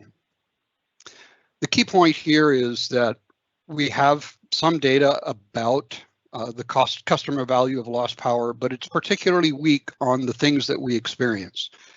Outages over 8 hours of duration, large area versus small area outages, and a failure to distinguish low income from other residential customers. So I'd urge you to give some attention to this. Next slide. Outage bill credits, to be effective, has to be automatically paid, and I appreciate that that's in the draft rule set that you're now considering. They also can be very useful as a guide to overall investment in grid reliability, but even if they're fully recoverable within the customer class, they serve as insurance, they improve equity, and they are not a net increase in cost for the customer class, since the revenue net of bill credits is unchanged under this assumption. They're just a change in rate design. Next slide. I do want to take a moment on this slide. In this slide on the horizontal axis, we have SAIDI, and I'm applying the bill credit proposal that was made by CUB earlier in your considerations. The blue line would be the dollar amount of residential bill credits per customer. The horizontal line is an arbitrarily chosen level of revenue recovery. And in the instance where you choose that in some middle level, if outages exceed the level assumed in the revenue recovery, you're in a penalty zone. If outages are less than assumed, you're in a bonus zone for the utility, but the incentive is the slope of the blue line. You, by determining the level of recovery that is built into rates, can determine the balance of incentives between penalties and bonuses. It is important, though, that that level of recovery not be tied to the level of credits that are paid out, because then that diminishes the incentive effect of using bill credits in this way. Next slide. I'm going to dwell again on this briefly. If you establish credits that are reasonably close to customer value of lost power and not recoverable in proportion to credits paid, then you automatically get a benefit cost analysis or cost effectiveness test by comparing utility spending on grid reliability to the avoided bill credits. That also has the effect of creating an incentive similar to the traditional incentive for cost reductions for improvements between rate cases. You automatically get cost recovery through bill credits being reduced without having a rate case to adjust rates. And because the bill credits automatically go back to the class affected, it assigns the measure cost to the benefiting rate classes, providing an equitable cost of service allocation. And finally, it really is a focus on the right investments in the right places, because those are the ones that reduce the bill credits that the utility pays out. Next slide. Very briefly, you have the option of adjusting return on equity, and if you explicitly tie that to reliability, it will concentrate mines. Next slide. In pretty much every rate case, you consider executive management and employee incentive compensation plans. Those can be tailored to put more focus on reliability and storm response. Next slide. Management review and compensation disallowance can be very effective. In 2013, there was an ice storm that affected all of our utilities, but Lansing Board of Water and Light wound up replacing the general manager because of that Took a year for the new general manager to get organized, but vigorous tree trimming began in 2015. Between then and now, reliability statistics for Lansing have significantly improved. SAIDI is now about 60 minutes per year, about 1/10 of what it is for DTE and consumers. In Elaine's presentation, she referred to the incentive effects of all regulation. Cost trackers are an important consideration here. Allowing capitalization of tree trimming encourages delay in tree trimming. A failure to allow trackers can encourage underspending in tree trimming and emergency preparedness. And absence of a tracker on distribution system O&M encourages cost cutting there at the expense of inadequate maintenance and staffing. I encourage you to really think about the right use of cost trackers in this area. Next slide. Disallowances, a very powerful tool, one that I know makes everyone uncomfortable, but you have essentially told interveners that disallowances in distribution system spending are only going to be based on the particular expenditures that interveners address, rather than on interpreting those specific cases as indicative of management process and overall program effectiveness. And that has really radically reduced the power of disallowances in your cases. Next slide. And finally, investment recovery mechanisms can be very useful for all parties. You've previously rejected them in part on my testimony because the plans and accountability for results were insufficient. I think it's still possible that investment recovery mechanisms could be a useful way to go forward, and I would encourage you to consider establishing those if and only if the underlying plan and accountability system are established in a standalone contested case where we're not under the time pressure and the many other issues that have to be addressed in a rate case. Next slide. So my special topics, very briefly, enabling community resilience. Right now, the way in which behind the meter resources are treated discourages the development of resilience at critical facilities. You can reduce or eliminate standby charges for critical facilities. You can have the utilities offer microgrids as a utility service that can be compensated. Those costs can be socialized if they are truly for community resilience, or they can be borne by the benefiting customers if they are of more economic significance. Let's advance 2 slides and come to one more. Thank you. How to finance extraordinary improvements. So I'm going to use undergrounding as the example here, but it's not the only tactic where this would be a consideration.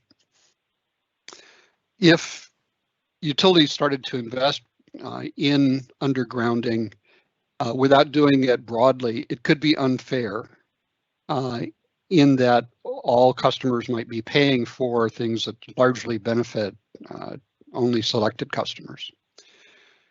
That presents a problem that you can address by collaboration between utilities and local governments. So if you establish an avoided cost methodology for something like undergrounding, that can be used to determine the utility's contribution in the net present value of avoided costs. And then the host community can be asked to pay for the remaining cost as contribution in aid of construction. Next slide. These kinds of projects often affect multiple customers, maybe a fairly large group, not all of whom would want to voluntarily pay extra. And that's a kind of decision that neither the commission nor the utilities are well set up to address, but local governments are. They're used to doing that sort of thing. So if kayak is done by the host community, they can choose to pay for it out of general revenue, or they can do special assessments of the benefiting customers. And they have existing mechanisms to make those kinds of decisions.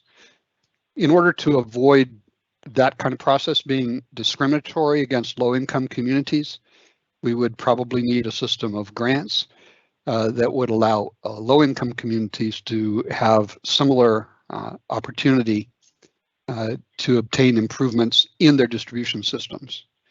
But none of this works unless you give the communities sufficient decision-making time. And so there needs to be a lot of sharing of plans and schedules, and an opportunity on the order of a couple of years for communities to decide to finance alternative approaches to improving system reliability. Thank you very much for your time. I look forward to answering questions now or in the future. Thank you, Douglas. Appreciate the overview and some really helpful recommendations in terms of moving towards driving the performance that we all expect. At this point, I want to open it up to commissioners to be able to ask questions of Elaine and Douglas. Commissioners. Maybe I'll start with one that we got from the chat. I think this was directed during Elaine's presentation, but Douglas, you touched on this a fair amount in yours as well. And can you talk a little bit more about how performance-based regulation can be used to increase equity? And it was specific around distributed generation, but I also want to sort of pose the broader question around sort of equity in terms of the performance that folks, and particularly in marginalized communities, receive from the grid. So maybe Elaine, can you want to start with that? Sure. Yeah, I can start with that. So probably first starting off with getting more granular data. So really understanding, what the performance looks like across various areas of the territory. And then, if you do see a disparity there, which some states have noted that you really do put a focus on that. So a goal or a target, and really make that an emphasis, require reporting on that.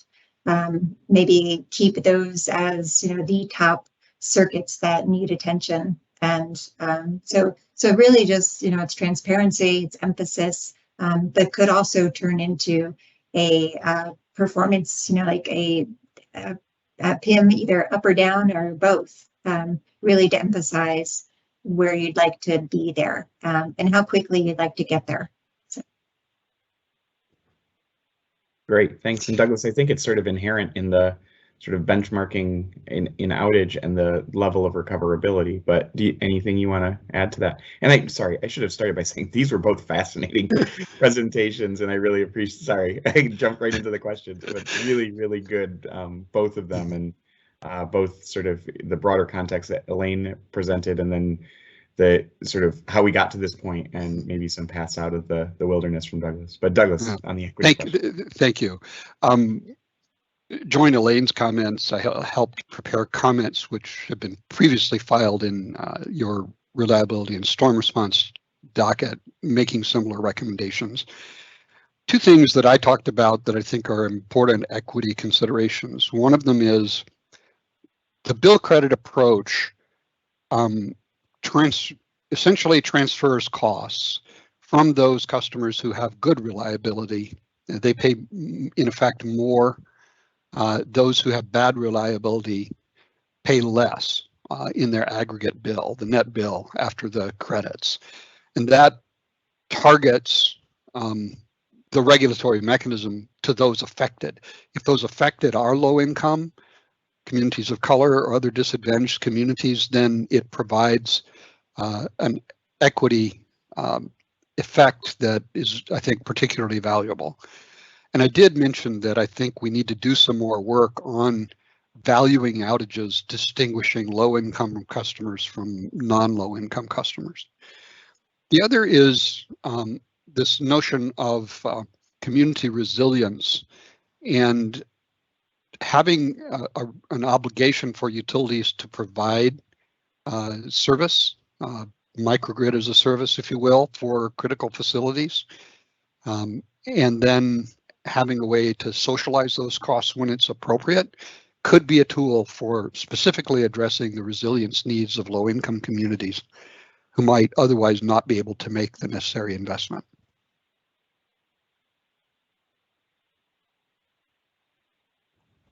Thank you for that. Commissioner Phillips, Commissioner Paratek? Go ahead, Commissioner Paratek. Thanks. Yeah, I wanted to address another question that had come in from the audience. It was directed towards Elaine about the time it took for Minnesota to develop metrics and the method, whether it was a stakeholder process or how that worked. But with that as the basis, could you talk a bit more, both of you, could you talk a bit more broadly about how things like this get implemented and what that process should look like? So, maybe start off with it. We do see different genesis everywhere, so that really every state is a snowflake, a different approach. But in Minnesota in particular, that did, the whole PBR effort there did start off as more of a stakeholder, more like an external to the commission process. And then all the stakeholders reached some point of, needing to turn this into a docket. And so recognizing that, okay, we're at the point of really understanding we want to do PBR, we want to start talking through metrics, but we need to move this to the next level. And so they opened up or requested that it open up a docket at the commission.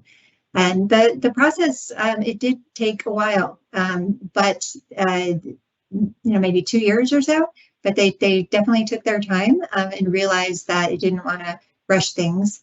I think there are some good takeaways from Minnesota that might not take as long as, you can state specific areas that you'd like to focus on right up front and get stakeholders to focus on providing some input on those metrics. Definitely having a public process is really the way to go to, get good input on, the public interest, but also have the utilities have input as well, of course. And I think from Minnesota, we can really take away that data quality and tracking of data is kind of the key there. So, Douglas, did you have other points you wanted to add to that too? Just a couple of quick comments about implementation. There are some things that you can do in rate cases, but given the structure of Michigan law, I think your best opportunity is through administrative rules to create rules of general applicability, whether those are the credit approach that I've advocated or say a penalty approach for failing to meet technical standards.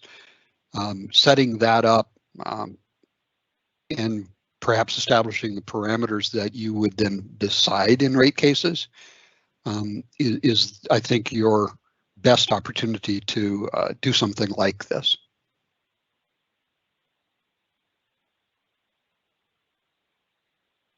Thanks.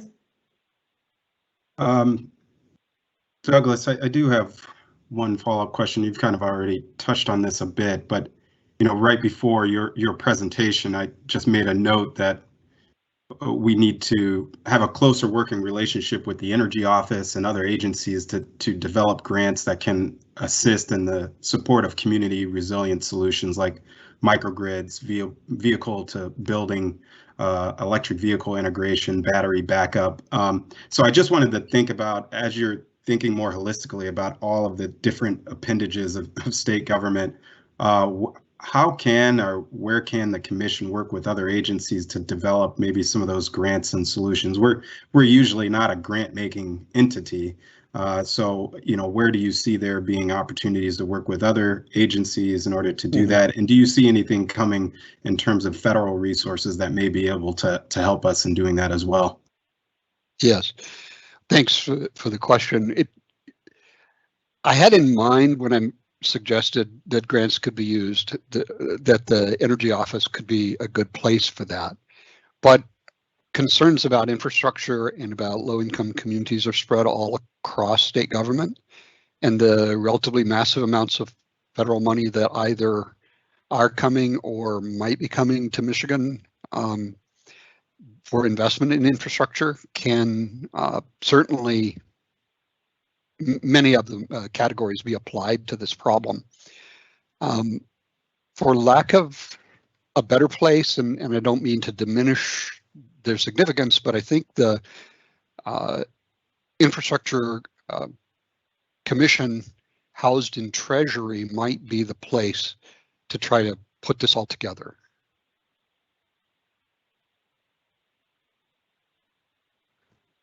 Yeah, I appreciate that recommendation. Sorry, go ahead, Chair. Sorry. Do we have time for one more? Go for it. Okay. So Douglas, I think this is a question for you, but Elaine, I'd also love to get your thoughts on it. The chart that you showed, I mean, paints a pretty bleak picture that, you know, rates significantly higher and increasingly so, reliability significantly worse. We've seen in measuring sort of the impacts of some of the recent investments, the surge in tree trimming from both of the two largest utilities, for example, that in the places where that has happened, we've seen, you know, improvements, but there's still room to go. And so obviously, and so, you know, in part yesterday's decision to approve DTE's plan on reinvesting some of its profits in tree trimming sort of stems from that. I guess you know, how do we make sure we're getting to the right place, knowing that, you know, you can't turn around a battleship overnight, that these things do in fact take time, and, you know, making sure that we're doing the right things going forward when sort of these cases are snapshots in time, and we want to make sure that we're continuing to do the right things even if they haven't sort of shown up in the metrics yet. And so it asked for one more question and sort of asked this huge question, but would love your thoughts on sort of, I feel like in some ways we're making improvements. We need to do more, we need to do it faster, but how do we then use some of these things that sort of seem in some ways blunt instruments and difficult to sort of measure the progress and the pace of progress? On one of the slides, some material that I did not verbalize, I made the point that distribution system management operations is really made up of hundreds or thousands of decisions. It is not really workable or sensible for us to take an approach in the regulatory process of the commission, interveners, the staff, looking at each and every one of those decisions and pushing the utility through that mechanism. I think it's important instead to move toward incentives and standards that have some teeth, and then have that guide how all of those decisions are made. And in some sense, it would be relatively easy to improve the reliability of our distribution system by spending lots of money. Our need, given that our distribution system rates are relatively high, is to find ways of doing it cost effectively. And so that's why I've gravitated to the bill credit approach, which builds in that cost effectiveness test. A utility can literally pay for a cost effective measure in reduced expected bill credit payments under that kind of scheme. It's not the only way to do it. It just strikes me as particularly powerful. But I think the overall point is pay attention to the management processes and to the incentives, and then let the utilities manage. Yeah, I don't have much to add on to that. I thought that was a nice response. But, you know, maybe something that would feel very actionable is on top of that, focusing on those worst performing circuits and, you know, really seeing some outcomes right away. And then, you know, to Douglas's point of, you know, how do you know cost effective, you know, also looking at historical data. There's quite a bit of data there, and matching costs to improvements. So more analysis could be done that seems a little bit more on the long range, but then focusing on some short-term quick wins, maybe focusing on the worst performers would feel great. So excellent. Well, you've given us a lot to think about and hopefully some stuff to do. So really appreciate the input here in the discussion. Mike? Yeah, we are right at 11 o'clock. So I want to thank you, Douglas and Elaine, both for your presentations, and really, know we could go on and have a number more questions and just really fascinating conversation. But we do want to take a break at this point. Let's come back at 11:05 and we will start our third session then. See you soon.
All right, it is 11:05.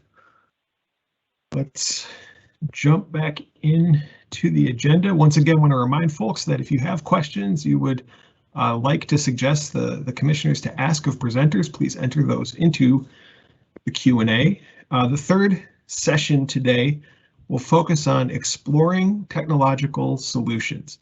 There's a lot of good content coming up over the next few hours.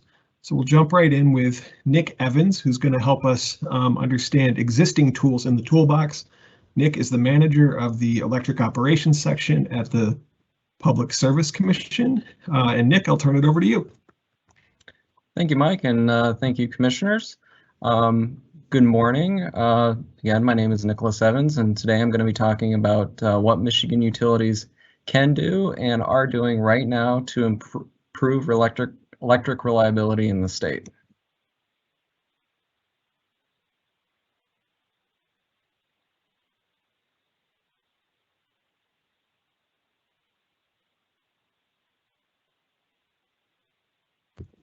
Nick, I think you accidentally muted yourself.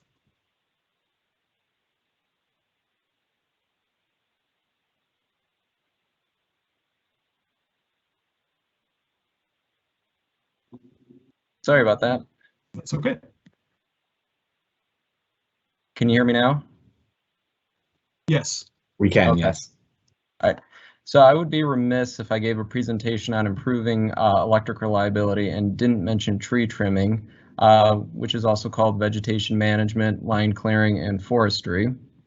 So tree interference is the leading cause of customer outages, and it is considered to be the most cost-effective way to reduce the frequency and duration of outages. Numerous Michigan utilities are on tree trimming cycles of 7 years or less, or they are aiming to be. Consumers Energy is moving toward a 7-year trimming cycle.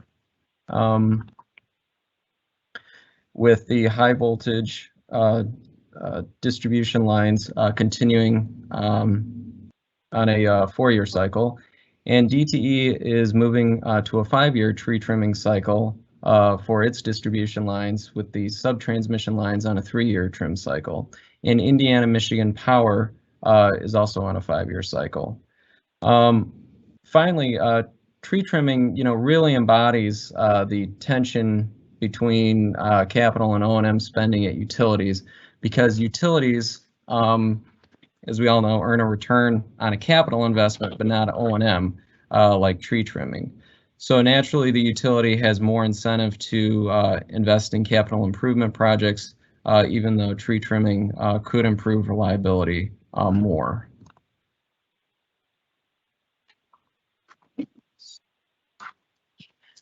So here are Consumers Energy's and DTE's proposed spending on tree trimming for this year and for the next 4 years. As I said, Consumers Energy is moving to a 7-year trim cycle, and DTE is moving to a 5-year cycle. You'll notice that DTE spending is projected to peak next year and then start to decline. That's because the company has been in the midst of implementing a tree trimming surge in order to get on a 5-year cycle, and it'll be finishing that up by 2025. Here is Indiana Michigan Power's planned spending. As you can see, it's the same every year, and this is for the Michigan only territory. Again, I&M is on a 5-year trim cycle. Okay, so the right tree in the right place is a concept I want to go over fairly quickly. So for our purposes here, that means planting low-growing trees near power lines, such as redwood, dogwood, or crabapple. If you have to have trees near a power line, I would prefer you just don't plant trees near power lines, period. And right tree in the right place isn't just limited to what kind of trees to put near a power line. There's other applications, such as the best way to shade a house in the summer, and how to make an effective windbreak. So now let's switch to infrastructure hardening. DTE is implementing numerous projects as part of its infrastructure resilience and hardening efforts. And I just want to go over one program from the list, the 4.8 kV hardening program. This program will test all the poles that have company equipment attached and replace or reinforce those poles as needed. Replace wooden cross arms with fiberglass cross arms. Remove Detroit Public Lighting Department arc wire from company-owned equipment. Remove Detroit Public Lighting Department distribution wire from company-owned equipment when that wire is not serving customers. And it'll remove service lines to abandoned properties and trim trees as required. So this is Consumers Energy's reliability program. It aims to reduce system outages and harden the system. The program plans to install, upgrade, and rehabilitate LVD and HVD lines, as well as LVD and HVD substations, and Metro Underground equipment and protective relay equipment. And the capital expenditures to modernize the grid include, but aren't limited to, investments in battery storage, DSCADA, line sensors, and ADMS. And I obtained this information from the company's final electric distribution infrastructure investment plan, which was filed on June 30th in docket U 20147. Okay, here is I&M's reliability and asset renewal projects. I just want to quickly go over two of these projects, the overhead line rebuilds and the pole replacements. So overhead line rebuilds include rebuilding single-phase and three-phase overhead lines, but also establishing or bolstering the circuit ties, implementing sectionalizing on circuits, and replacing reclosers, capacitors, porcelain cutouts, lightning arresters, and crossarms.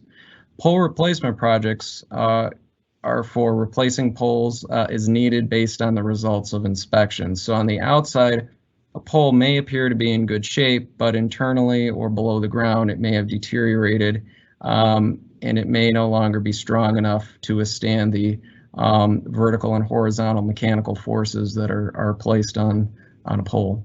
And the company plans on replacing 834 poles per year for the next 5 years and spending about $3 to $3.5 million per year. Okay. So continuing on with the pole replacements, Consumers Energy has several pole inspection programs, and last year the company inspected around 258,000 poles with these programs, and they ended up replacing nearly 3,000. In addition, the company ended up replacing over 12,000 poles for non-inspection causes such as car accidents. DTE inspects poles as part of its pole top maintenance program and before allowing joint use attachments, and it replaces poles due to day-to-day trouble, also from car accidents and other causes, and from storm damage. And last year, DTE inspected around 72,000 poles and replaced over 2,000 because of day-to-day trouble and storms. Now, DTE and consumers are required to file a pole inspection report every year, and these reports originated from a staff report filed in 2009. Two of the recommendations in that report were for both the companies to achieve a 10 to 12 year pole inspection cycle frequency, and to provide a pole inspection report to staff every year by September 1st. And usually we get those reports sooner than that. Okay. So let's talk about upgrading overhead lines by going from grade C to grade B construction. So grade B construction allows utility lines to withstand higher winds and more ice accumulation, so more severe weather. And the National Electric Safety Code currently requires grade B for crossings over railroad tracks, limited access highways, and navigable waterways, requiring waterway crossing permits. Some Michigan utilities are constructing all new overhead circuits to the grade B standard. The downside to grade B, as you may have guessed, is that it is more expensive than grade C. There is the alternative thinking, though, that there could be greater reliability improvement at a utility for a given amount of money by simply upgrading more miles to grade C rather than fewer miles to grade B.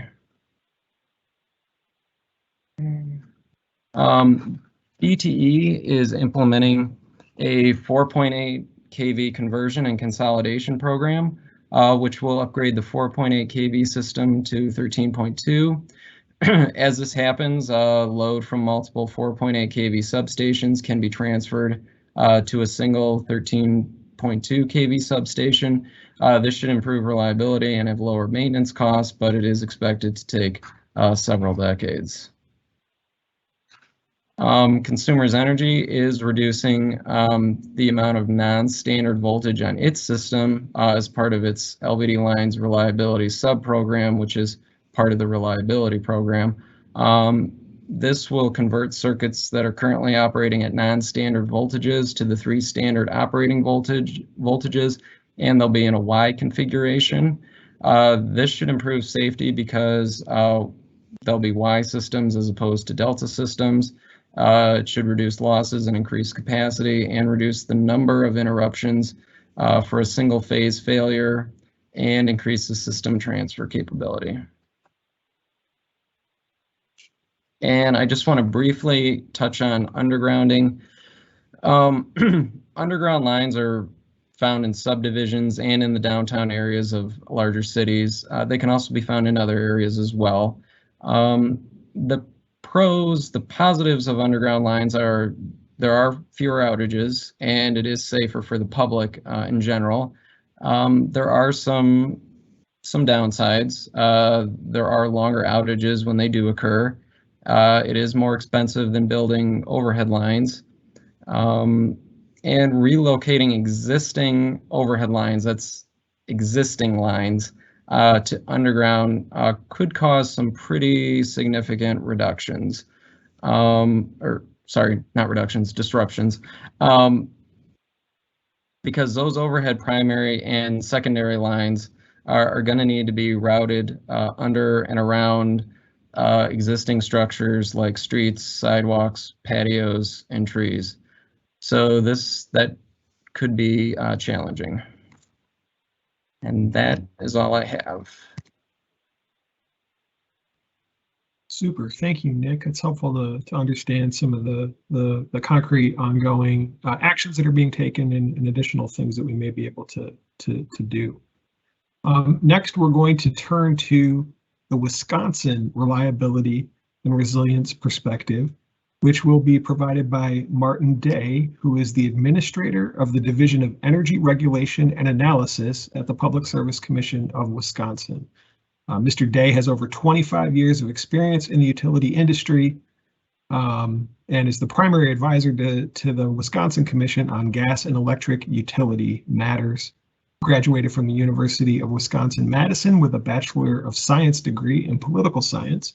And at this point, I will turn it over to Martin.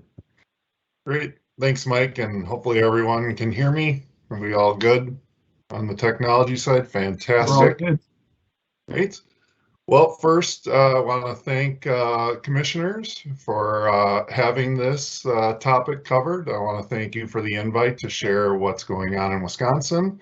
I also want to thank the Michigan Public Service Commission staff who did, I know, a tremendous amount of work in just pulling this all together. I know they helped me a lot in just preparing and getting ready. So as the administrator here at the Wisconsin Public Service Commission, I totally understand how much work goes in behind the scenes on the development of these presentations and these seminars, and just want to thank them for that work also. So my goal in my presentation is to try to get done and through my slides as quickly as I can. I know that we have a panel coming up after this, and I'm sure you want to hear from the panel members, have opportunities for questions. So my goal is to get through this quickly. Another thing that I've learned from these presentations is you don't want to be going towards the end of the second day because as you'll see in my slides, most of the topics have already been covered by much smarter people than me. So my other goal is to not be repetitive, but I may have some of that. My hope is at the end that, you know, maybe I'll offer a slightly different perspective, maybe a slightly different way of looking at things at more of a macro level. My background, as was mentioned, I think my bio was written a couple years ago now because I'm getting closer and closer to 30 years being in the utility industry. I started it in the early 90s. But worked in Wisconsin my whole career, but at a lot of different agencies, a lot of different, you know, a lot of different sides of this. So I started out as a power dispatcher for a joint action agency. I've worked with municipal utilities, co-ops. I've worked in the consulting side of the business. I worked a long time for an investor-owned utility here in Wisconsin. And about 4 years ago, I came over to the Public Service Commission, and I've now worked on the regulatory side. So I've seen this from a lot of different perspectives. A lot of similarities, a lot of differences, a lot of competing priorities, and hopefully, you know, can touch on that a little bit as relates to the reliability resiliency conversation. But so the slide that's up is Wisconsin's statewide average safety measures for our major investor-owned utilities. This is a 5-year rolling average. Again, I think you've been presented in various forms with a lot of this data already. I won't go through the specifics, but you know, I think the takeaway was, and the preview and the hope here was that Wisconsin and I would come in here and tell you what the secret is to this. And I'll be honest with you. I say that.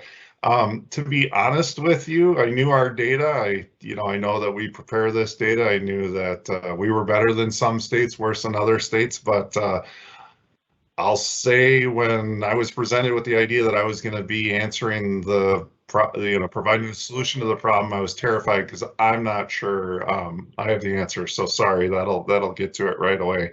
I don't think there is a secret sauce here. I don't think there's one answer. I think there's a lot of specifics, but a lot of generalities.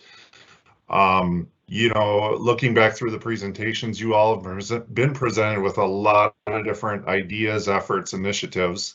And I'm sure you're forming a lot of different ideas and getting a lot of great examples and seeing what other, how different people are approaching this. But I think there's a real competing set of priorities here, and not just in terms of obviously all the competing stakeholder interests that we as regulators have to deal with, but I think there's also a mindset issue here, and I'll use two comments, and one, Chair Scripps, you've already mentioned, and I can't take credit for either of these things, but I think they're at the core, especially for reliability and resiliency, they're at the core of how at least any solution or any program you look at, how you have to approach it.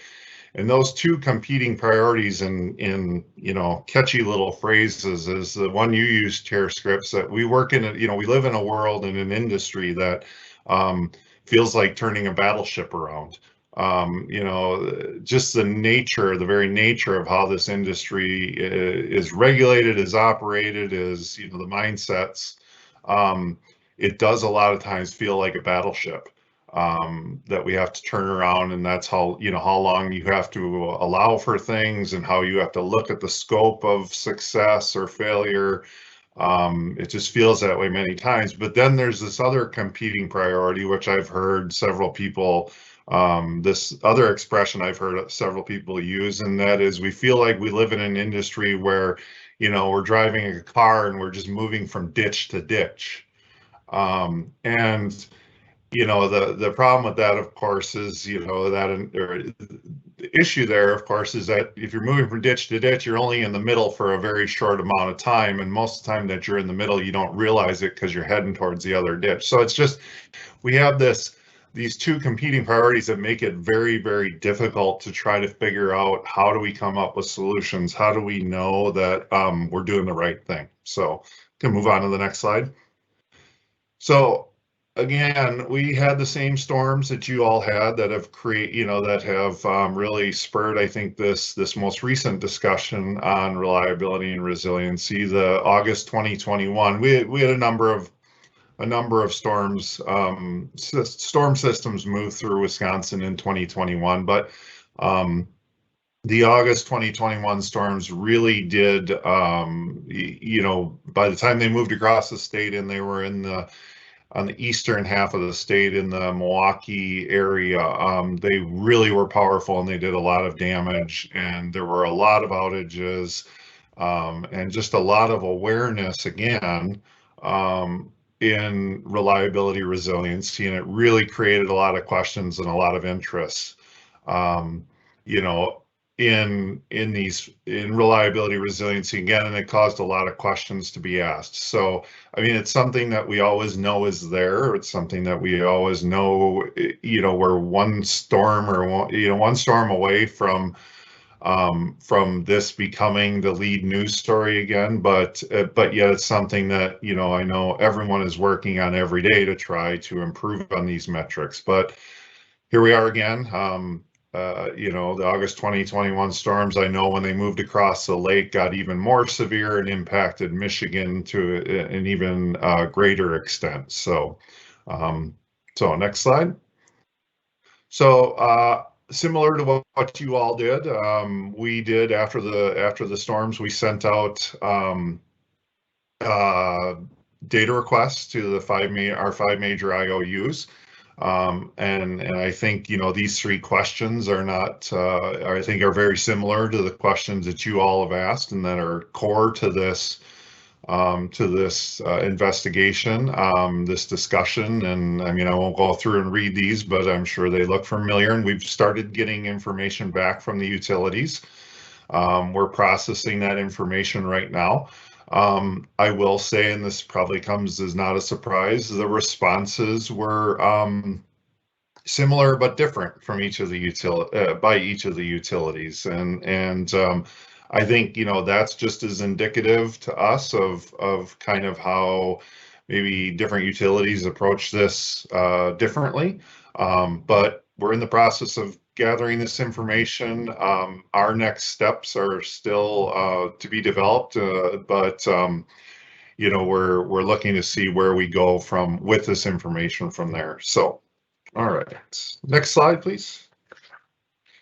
So again, I mentioned that when I was charged with kind of what is Wisconsin doing, what has Wisconsin done, why are Wisconsin's numbers better, I went back and talked with a lot of our staff here at the Public Service Commission who have been here a number of years, and each of them pointed to the System Modernization Reliability Project, which is a project for one of our major investor-owned utilities in northern Wisconsin, Wisconsin Public Service Corporation.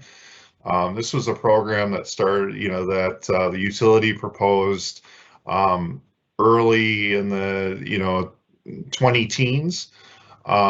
This was an area of the state. This was a utility probably not dissimilar to many of your some of your poorer performing areas. It was an area, obviously northern Wisconsin, a lot of rural areas, lots of long extending lines, areas where circuits had very poor performance, a lot of overhead lines, a lot of older infrastructure, a lot of the things that I know have been presented to you all on ways to improve reliability and resiliency. This area had it, and it was certainly an area that the utility recognized as an area that would be really benefit from a larger scale program. So they did a lot of the same measures that you all have been, that you've been talking about in this session and the previous session. Undergrounding, voltage upgrades. I mean, they had grid modernization and hardening was part of this program. But what was interesting to me in kind of reviewing this and going back with my staff and talking with my staff about this program, I think we all agree. They all agreed, and as you see in this table, I mean, there were real metrics that could be pointed to in the areas of improvement, from their previous historical SAIDI measures. And so I think everyone, at least at the Wisconsin Public Service Commission staff level, agreed that they had made real efforts to improve reliability in this area. But what was surprising to me, and I was probably just fortunate to have a couple staff members who were at the commission at the time this came before us, the time it came before the commission, they were able to tell me kind of the history of this program when it came in and what staff thought about it. And this is probably where, I'm going to go off on these next two slides and offer a different perspective. It was interesting to hear the conflict between certain staff members. And I talked with both the head of our audit and accounting area. I talked with our policy people, and then I talked with our engineers. And I think this is the different perspective I would offer is that, I got a lot from the engineers of, we really liked what they were doing. They could have done more. This is an area that needs to be upgraded. This was an area that needs to be modernized. There's lots of options and tools. I think Nick covered a lot of those very well. I kind of got the perspective that some of the engineers were like, we should have done more. And then I talked with the accountants, and of course the accountants, were saying, yeah, we weren't really sure. This is usually what we hear from the utilities. This is usually what we hear from the engineers. Of course, they want to gold plate the system. They want to build all sorts of stuff because they think that's the answer to all the problems. And so, they were a little hesitant. They made sure that in the final authorization that there were lots of reporting requirements, lots of check-ins, lots of cost benefit. But what I heard from both of them kind of, now we're 7-8 years down the road, is that they both were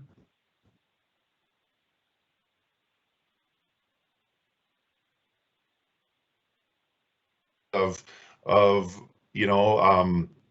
increasing reliability, resiliency without just adding things to the system. So it was interesting. It kind of touched on something. It got me to go down a path. Next slide, please. I'm sorry, if I could, you paused for a minute. All right. Could you, that conclusion about what you heard from your staff, right, could you just provide that once again? Sure, let me try again. I apologize. I'm not sure what's going on. What we kind of took, or what I took away, was that, listening to the engineers, listening to the accountants, they both kind of felt, was it the perfect program in their minds? No. But looking at it afterwards, did they feel it kind of struck a great balance? I think they all agreed that it did. And I think that's key, especially in this industry that we have. So here on the reliability improvements, again, I'm not going to try to cover these. I think Nick and many others have touched on, undergrounding and tree trimming are the keys, but there's lots of other options, lots of other solutions here.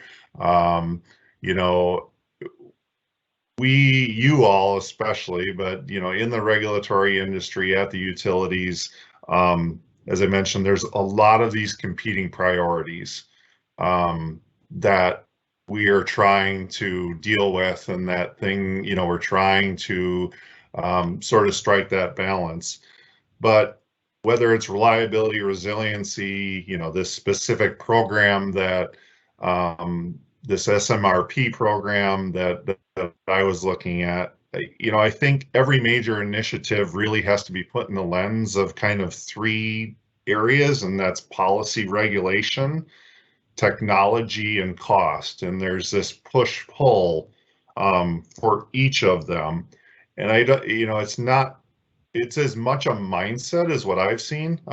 I've seen these competing priorities and these mindsets, both at the utility, where there's a competition and a back and forth, and one becomes maybe a little stronger than the other.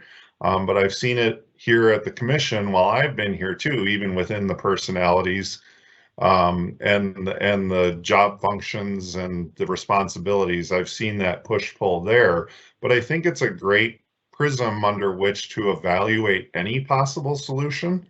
I know when I've talked to our staff, having, the policy people, having the accountants and the auditors, the rate staff, and then having the engineers all kind of speaking to these issues, and figuring out, where the commonalities lie for each of them. I think that is vitally important. I don't know how a particular program gets there. I can't speak to other solutions and whether other solutions do strike that balance perfectly, but all I can really speak to is, at least my review of some of the programs that Wisconsin has implemented. We've been, I think we've been somewhat successful in those areas, and I think our, the utilities and the stakeholders have been successful. The other part is that, as I mentioned, or as my first slide, safety and reliability have been 2 of the core tenets of the commission, of the Wisconsin Commission, for as long as I can remember being involved. And I think however you can get buy-in, that resiliency and reliability are part of those core tenets, and that whatever programs you're going to implement, those take time, and those take a lot of competing priorities, but it takes everybody sort of, as much as possible, being on the same page and understanding what you're trying to accomplish. Again, I have no great answer or secret answer to this, because I think it's, you just have to work with the stakeholders that you have to get there. But I think if you can all realize those are kind of the way you're looking at this, I think you have a better chance of success. So that is all I have. That's outstanding. Really appreciate the presentation. It's helpful to understand that, it's not just the Michigan Commission that's grappling with some of these issues. It's also helpful to understand that, there can be multiple points of view on staff at any time, and so having that tension there can help fully evaluate ideas and opportunities. Okay, so we appreciate your presentation. At this point, we're going to move ahead to a panel discussion focusing on new technologies and grid modernization for reliability. This panel will be moderated by Dr. Joy Wong, who is an engineer in the electric operations section with the Public Service Commission. Dr. Wong has done a ton of stuff at the commission and prior to her time here, but most recently she's been the staff lead for the My Power Grid New Technologies and Business Models Work Group. And just really excited to jump into the presentation today. So I'll turn it over to you, Joy. Thank you so much, Mike. Good morning, everyone. And we've had a great morning with lots of really informative presentations, and I'm really looking forward to the discussion with our panelists to hopefully, tie some threads together and discuss how new technologies play a role in these changes that we're discussing. Our panelists today are Amy Hart, Senior Director of Public Policy at Sunrun, Paul DiMartini, Managing Partner at Newport Consulting Group, and Jeremy Twitchell, Senior Energy Analyst at Pacific Northwest National Laboratory, and Kara Zeidelman, Center for Partnerships and Innovation at NARUC. So Amy, would you like to start first with some brief introductions, and we can go through our list? Sure, that sounds great. Thanks, everyone. And thanks to Dr. Wang as well as the Commission for having me today. Like Martin, who just presented, I too am from across the lake. I'm joining you today from over in Milwaukee. As Joy mentioned, I am the Senior Director of Policy at Sunrun. Sunrun is a leading provider of residential solar and storage solutions. The company began in 2007 with the clear goal to create a planet run by the sun, using our rooftops to provide solutions for families across the country. So 14 years later, we're in 23 states, including Puerto Rico and DC.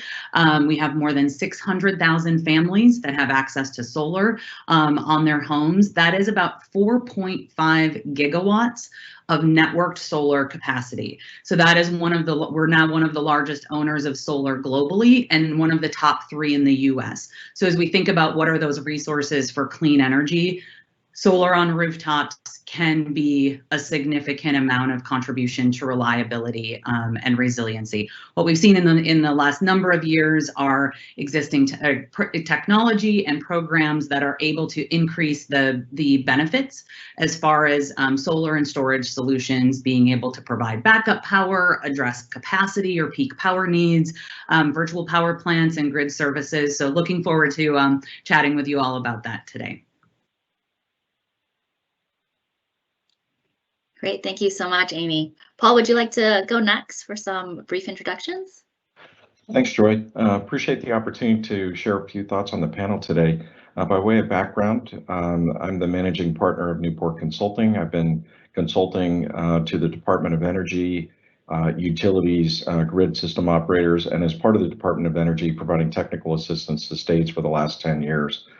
Prior to that, I was Chief Technology and Strategy Officer for Cisco's Energy Internet of Things business. And before that, I was Vice President of Advanced Technology at Southern California Edison, looking at many of the advanced technologies that can address the issues we're discussing today.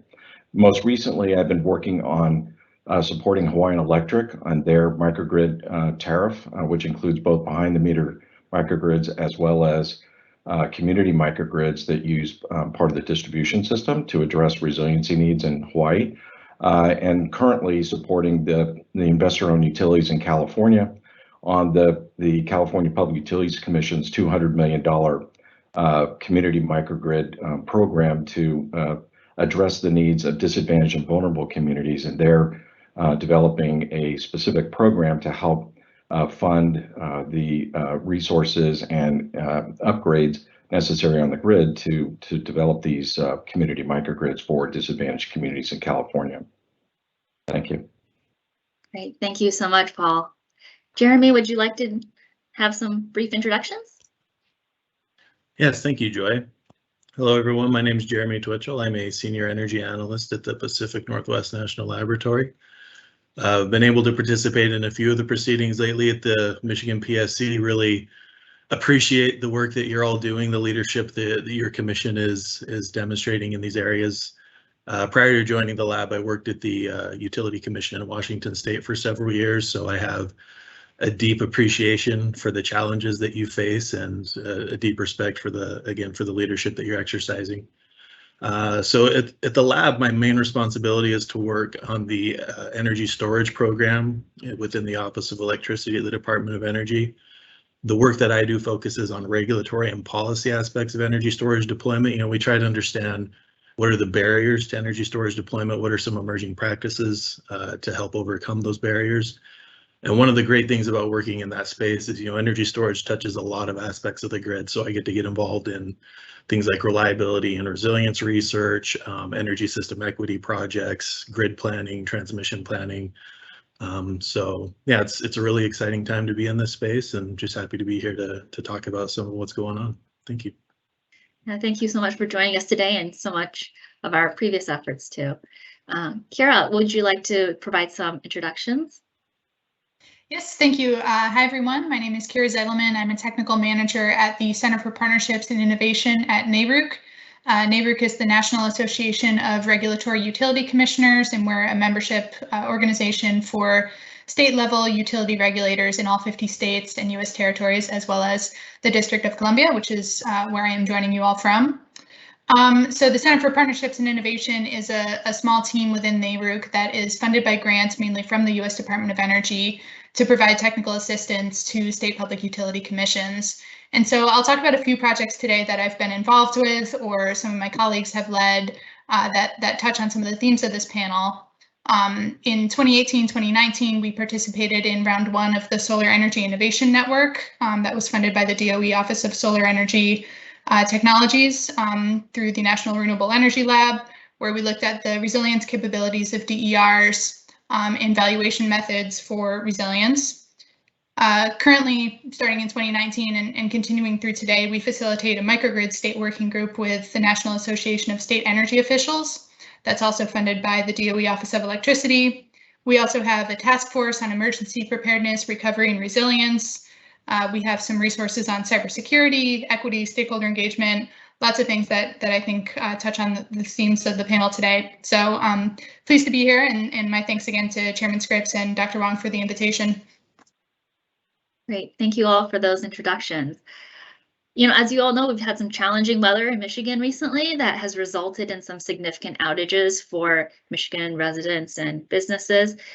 And as we think about optimizing the grid for reliability, will that be enough to protect our communities and our businesses? You know, earlier we heard a lot about resiliency and reliability both. So how does resiliency fit in, and how is it different from reliability, especially as we're selecting these new technologies for our grid? So I don't know, Kara, if you would like to start off with that. I think you were the most recent person to mention resiliency, and we can go from there. Sure.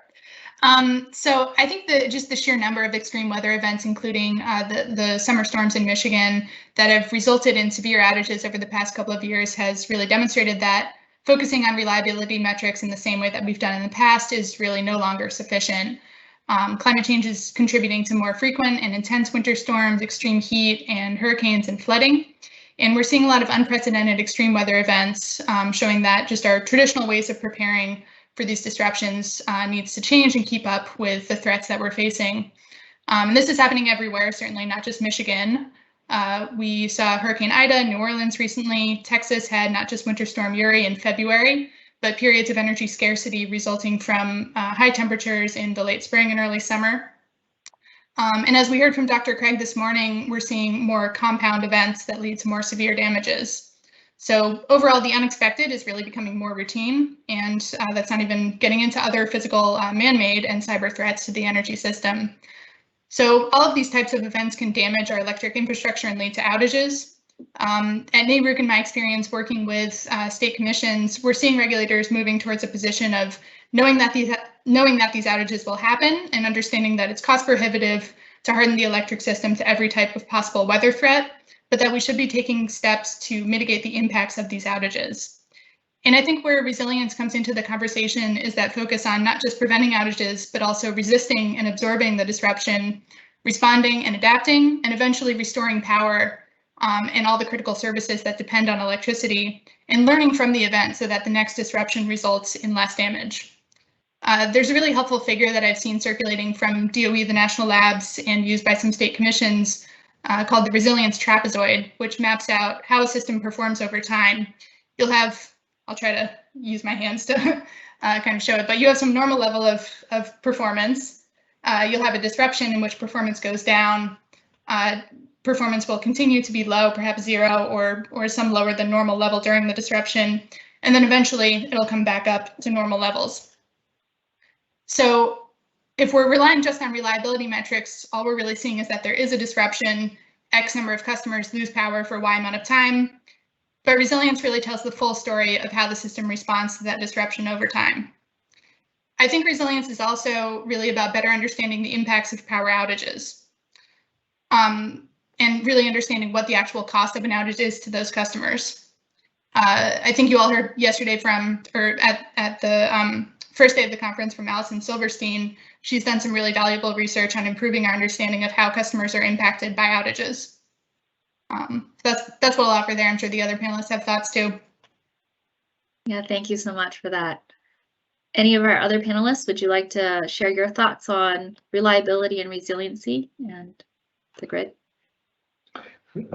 Joy, if I might, I think there's an additional dimension that Kara didn't touch on, but I think is important, and that is the duration of the outage. So when we think about reliability events, typically and particularly as captured in the Sadie-Katie type metrics, those tend to be short duration outages, or at least shorter duration. In fact, the way the standard is set up, major events are excluded typically from those metrics in terms of when they're captured. The other is the tools that we've historically used out of LB&L to evaluate the cost effectiveness of reliability solutions. The ICE calculator only is good to about 24 hours. So it's not designed to assess the economics of longer duration outages, which we are increasingly experiencing, as Kara mentioned, and really was forecast in the Michigan State Hazards report that was developed a couple of years ago, and that yourselves, had your own, the commission had its own report in response to that. So I think we're seeing what folks were anticipating over the last couple of years to the impacts, as Kara mentioned. So I think thinking about, particularly for the panel we're talking about, in addition to those measures that you might look at reliability addressing shorter duration, when we get into longer duration, there's a wider set of solutions, things like microgrids and others, that start to come into play to address those needs, and then trying to understand what type of duration are we thinking about that we need to mitigate if we are seeing not quite fully catastrophic events like a hurricane, but certainly the kind of extreme wind events that you all have been experiencing, and wildfire events in other parts of the country as well. So that's the other dimension I would suggest that to think about in terms of resilience. That's really helpful, Paul. Thank you. Any other thoughts? Amy, and Jeremy both. Amy, do you want to go first and then Jeremy? If I can get unmuted here. Am I good? Oh, You're great. good. Okay. There's a little bit of a lag, so apologies. So I think the only piece that I would add is thinking about sort of for this panel, right? What are the roles and opportunities of distributed energy resources like solar and storage providing support, and it can be for both reliability and resiliency. So as the commission thinks about, well, what are those types of programs or responses to build that grid resiliency, it can actually build into reliability as well. So we play into both those solutions for both of those goals. So how do we ensure adequacy and adequacy of energy and best use of the grid, but then also provide grid support and community resilience when these outages happen, which they will. And so from a reliability standpoint, we've seen programs created where you can have passive response, right? A demand response program. You can also have active response, like a capacity program, like a bring your own device program. So that's something that can actually help add reliability. We've seen the Michigan utilities call on customers this last year to curb usage because of these adequacy issues and lack of capacity. So how can folks are going to want the peace of mind because they're facing more outages, and how do you build that resiliency for individuals, but also for the community? But how do we then leverage these resources to actually maximize the reliability? So I just wanted to throw that in there as we're thinking about, we don't approach it as an either or, that if you're going to have these resources that have been invested in and financed, what can you actually do to maximize the benefits? Great, thank you. Jeremy? Man, I love this panel. It's like everyone's inside my brain. Yeah, lots of great points. I just kind of want to emphasize a couple things. So, as Paul said, like we have very clear reliability metrics. When we all say we want a reliable system, we know what that means. We've drawn a very clear box around that. We have metrics and standards. We can build a planning model that says, here's a reliable system, because we tell it what those outcomes look like. We don't have anything like that for resilience. So when we say we want a resilient system, we don't know what that means. We're kind of stuck in that, that classical definition of indecency. Just we know it when we see it. So if we want to make resilience investments, we have to come up with those objectives, define those standards, say what a resilient system looks like. As Kira said, how do we learn from events that have happened? These windstorms, caused a lot of outages, a lot of problems. You can't harden the entire system against something like that, but you can identify those unacceptable loads, the loads that are unacceptable to lose that have to stay up, emergency shelters, community centers where people can charge their phones, store their medicine, whatever those may be. But then, as Amy said, harden those facilities in a way that, you get that resilience, but because you're only using that resilience benefit, because there's no standards, you can't get paid for it. You can't get paid for something that's not required by a standard.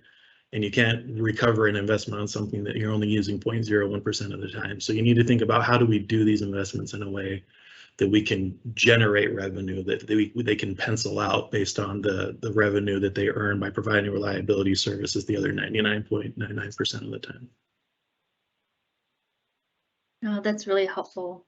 Thank you all for those great responses. Kind of like what you were talking about just now, Jeremy, how there's this lack of standards for resiliency that kind of impacts some technologies and that they might provide benefits that aren't being recognized. And so what I'd like to ask is, there's all these new technologies and they can provide a lot of services. You all mentioned a wide range, right, from solar, storage, microgrids, etc.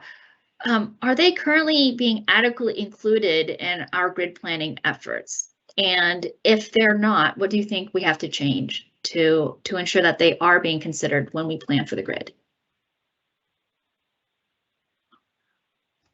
Joy, the work that I've been involved in, both for the Office of Electricity at the DOE on integrated resilient distribution planning, and in support of a couple of utility and state efforts, I would say that those places that, like yourselves, that have really started to experience these longer duration outages have been taking steps to really start to think more deeply about what the set of solutions are, in addition to obviously trying to identify what the need is, trying to integrate new ways of understanding what the implications are of climate change, of these more greater frequency and severity of the storms and events that are happening. And then from that, start to think not just about hardening, because in some cases hardening isn't actually the answer. And so what are the other ranges of options, including things like microgrids, including things about leveraging distributed resources and how those might be utilized, to Amy's point. So I think we're starting to see that be incorporated and then as part of what Jeremy was talking about, you're starting to see a couple of proceedings around the country, Hawaii and California, as just two that I'm familiar with, that are actually, as part of proceedings around microgrids, are looking at this question of value of resilience. And by extension, in both cases, there are non-wires alternative services that they had identified that include resilience as part of the potential set of services that might be provided. They haven't really been used to date, but I think it's largely because, to Jeremy's point, we haven't really had a way to really think about it in a clear way. We haven't really defined how to, from an engineering standpoint, what the need is, and then second, what's the value that you would put on that in terms of what you might pay for the service. So maybe just to tee that up. Great, thank you, Paul. Mm-hmm. Any other panelists want to share thoughts on that? Okay, great. I have a. Kira. Sorry, I certainly agree with everything that Paul offered. I do have some thoughts on valuing resilience benefits that I'll maybe get into a little bit later in the panel. But in terms of this question, I kind of thought of two answers. One is, I think it's very important that we bring in up-to-date research and data and high quality assumptions about costs and performance into grid planning efforts. For example, in the Solar Energy Innovation Network that I mentioned that NABRC participated in back in 2018, 2019, we were on a team with Converge Strategies and PJM Interconnection, and PJM was really interested in seeing whether a solar plus storage installation could participate in the black start market within PJM.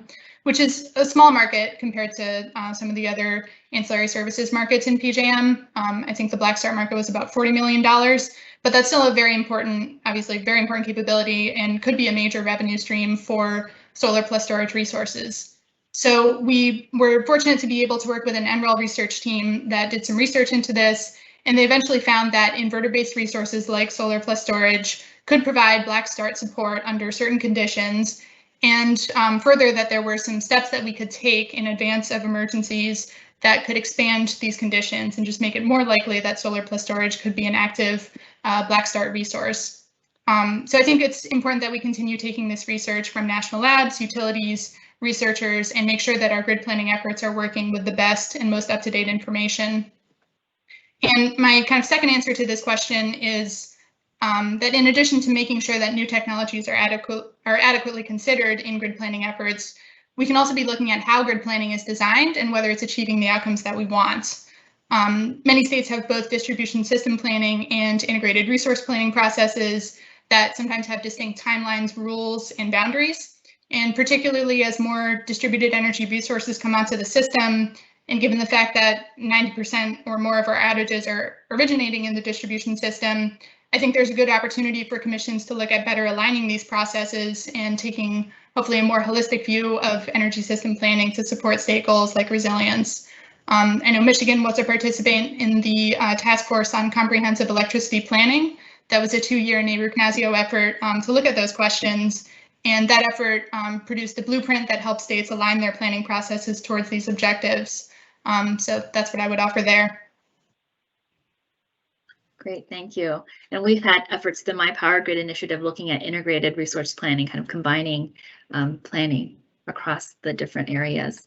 Great. And Amy, I think you had some thoughts to share too. Yeah, the only piece that I would add is just sort of maybe bringing it closer to home of what this looks like, and not necessarily designing for one technology solution or thinking about having to create 6 different programs, but being able to, I think that's why we've really been interested in seeing how the market and the industry and technology has responded to programs like a bring your own device program, or being able to say, these are our goals we're trying to reach, and then what technology can meet that. So for example, bring your own device program or a smart home tariff that can basically bundle all of the solutions and provide seamless benefits to a customer, because that's how, they're not necessarily going to say, okay, I will do my EV charging at this time. This is okay. Now I have to go adjust my thermostat. Now I'll adjust my electric water heater.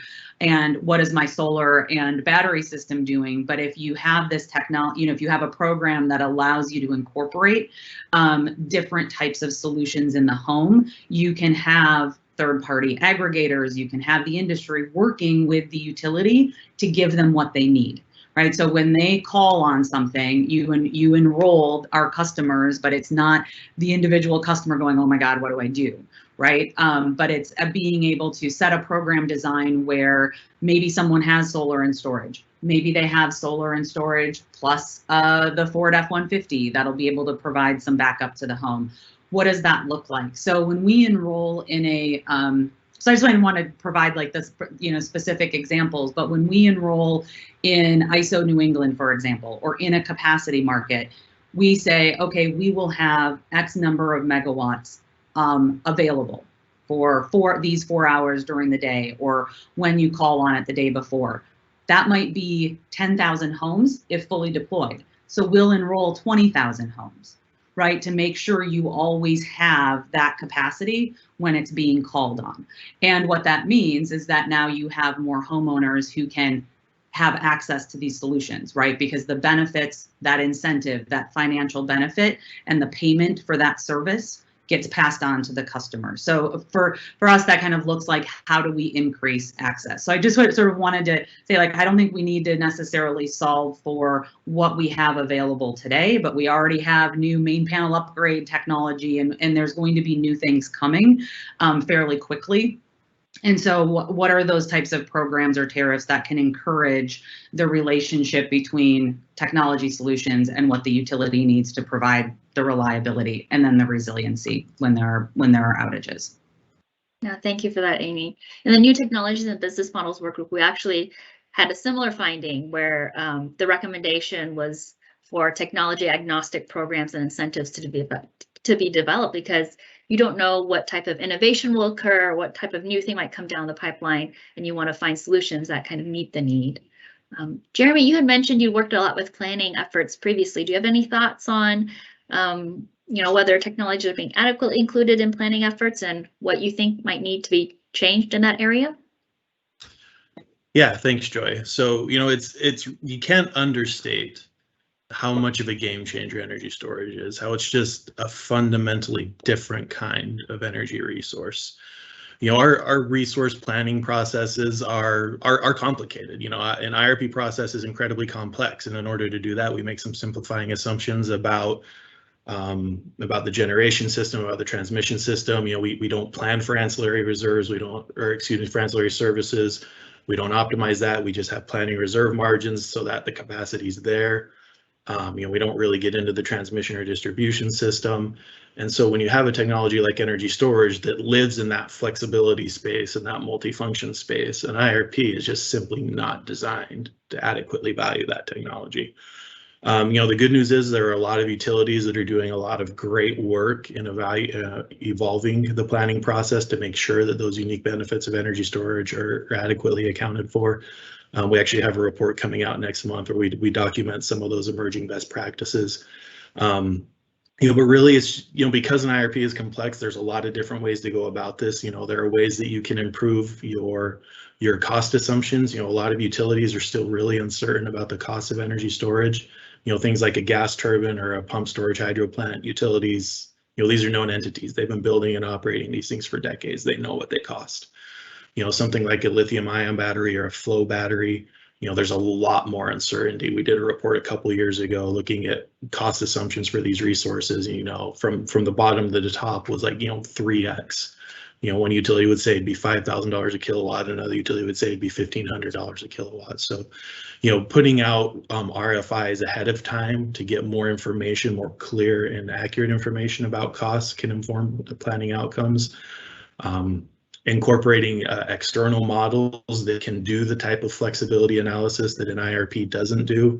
There are free models out there. EPRI has one, PNNL has one, Sandia, multiple national labs have some that anyone can download and use. So there are tools out there. It is getting better, but yeah, an IRP in its natural form is really bad about doing things like energy storage. We haven't even touched on, microgrids or distributed generation in general and the wrinkles that Order 2222 introduces there. But yeah, still a lot of work to be done. Okay, thank you. And I think several of you guys mentioned the ability to update costs, right? And part of recognizing the costs for a technology, but also recognizing the benefits that a technology provides. And so, when we are faced with, a problem and we have multiple technological solutions, how do we select the best solution that helps support grid reliability and resiliency? How do we have, requirements, maybe what regulatory requirements you recommend where we can ensure that those technologies are selected in a really consistent and fair manner? And I don't know which one of you guys want to start. It could be for anyone on the panel. I'll jump in first this time so I don't have to go last. No, I'm just kidding. The important thing to remember is to keep it technology neutral, technology agnostic. And I think the best way to do that is to keep it focused on grid services. To make sure that whatever planning process is being used is focused on grid services and is designed in a way that can accurately capture the ability of different resources to provide those services. So if we're looking at, for example, a distribution system planning, we need voltage support. A planning process that looks at infrastructure investments, additional lines if needed, additional substation capacity, but we also looks at distributed generation that looks at the ability of inverters to provide some of those services. But yeah, really just keeping it, I think technology agnostic is the key and focus on the grid services that are required. Okay, thank you. Joy, I would add. Sorry, go ahead, Amy. Oh, I was going to say, I would add too, I think it's Arizona, Massachusetts, and Rhode Island are states that actually have reliability as part of what's quantified in their cost effectiveness tests. So kind of going back to the beginning of the conversation of what are the goals and what are we measuring, there are some states that are including that reliability, including, in the cost effectiveness tests. And so thinking about what's the type of modeling for what's possible in Michigan, there's a lot of conversation around that performance-based rate making and getting access to the data. Where are the most vulnerable outages, right? And where are the communities that are impacted the most by the outages, and developing a grid services plan from that, and really making sure that equity is at the forefront, because we know individuals experience these outages in different ways. And then I would just say from a base level, there's the idea of what can be encouraged and what needs to be included in grid planning, but then also what's the bare bones? What are the rules of the road for allowing customers, our residents, right, the ratepayers, but their residents and family, to be able to make sure they have a peace of mind?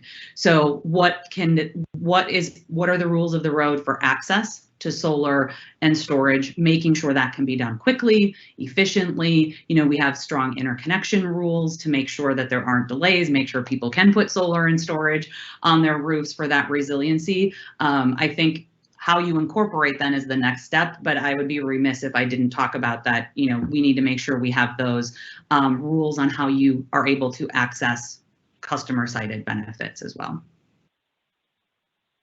So Joy, I think I would suggest a couple of things to consider. One is, and we've kind of touched on this a little bit, but maybe just to make more of a point of it, where we are on the leading edge of really trying to understand what the needs are is by incorporating a pretty thorough climate assessment, looking at climate impacts and particularly as we think about distribution system, at a pretty granular level in terms of what those impacts might be in an area, prioritizing those customers and critical facilities or essential facilities that may be at risk for the electric service, and then looking specifically at the infrastructure that may be at risk for failure under one of those climate events.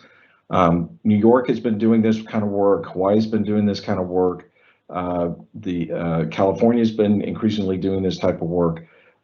So we've got case studies where this is integrated into the planning process so you can get more specific. Now, on the other end, coming back to your question about the kinds of investments, I think it's really important to understand that almost every investment we're talking about, whether it's a third-party solution, customer solution, or on the grid side, is not a one-trick pony. We are no longer investing in something that only does one thing. So we may want to call it a reliability or resilient solution, but the reality is, as Jeremy said and others have touched on, most of that is only operating to address that issue in less than 1% of the time in a year. And the rest of the time, it needs to provide value to the rest of the system on different dimensions. And that's exactly what's kind of happening. But that requires what Kira mentioned, which is a more comprehensive system planning process that allows you to integrate what has otherwise been disparate planning efforts, one around asset management, one around DER integration, another one around, say, reliability, another one around grid modernization. Those things need to converge so that you can start to look at, okay, each of those defines a need, but then you're going to, like a Venn diagram, you're going to have overlapping dimensions, and that allows you to start to identify solutions that are able to support multiple uses. And of course, then you could also, that's just a distribution, and you can start to then look at that also in the context of, the bulk system and resource planning and et cetera. But yeah, we need to think about solutions as being able to support multiple, services, multiple needs. And, kind of at the heart of it, in addition to flexible demand responses, obviously battery technology is really enabling a lot of this at the edge, in addition to kind of thinking differently about the grid infrastructure and what it needs to do and support, as Amy was touching on as well. And of course, obviously electrification comes into play and has profound impacts for what we need to think about for reliability and resilience as well. So Kira, go ahead.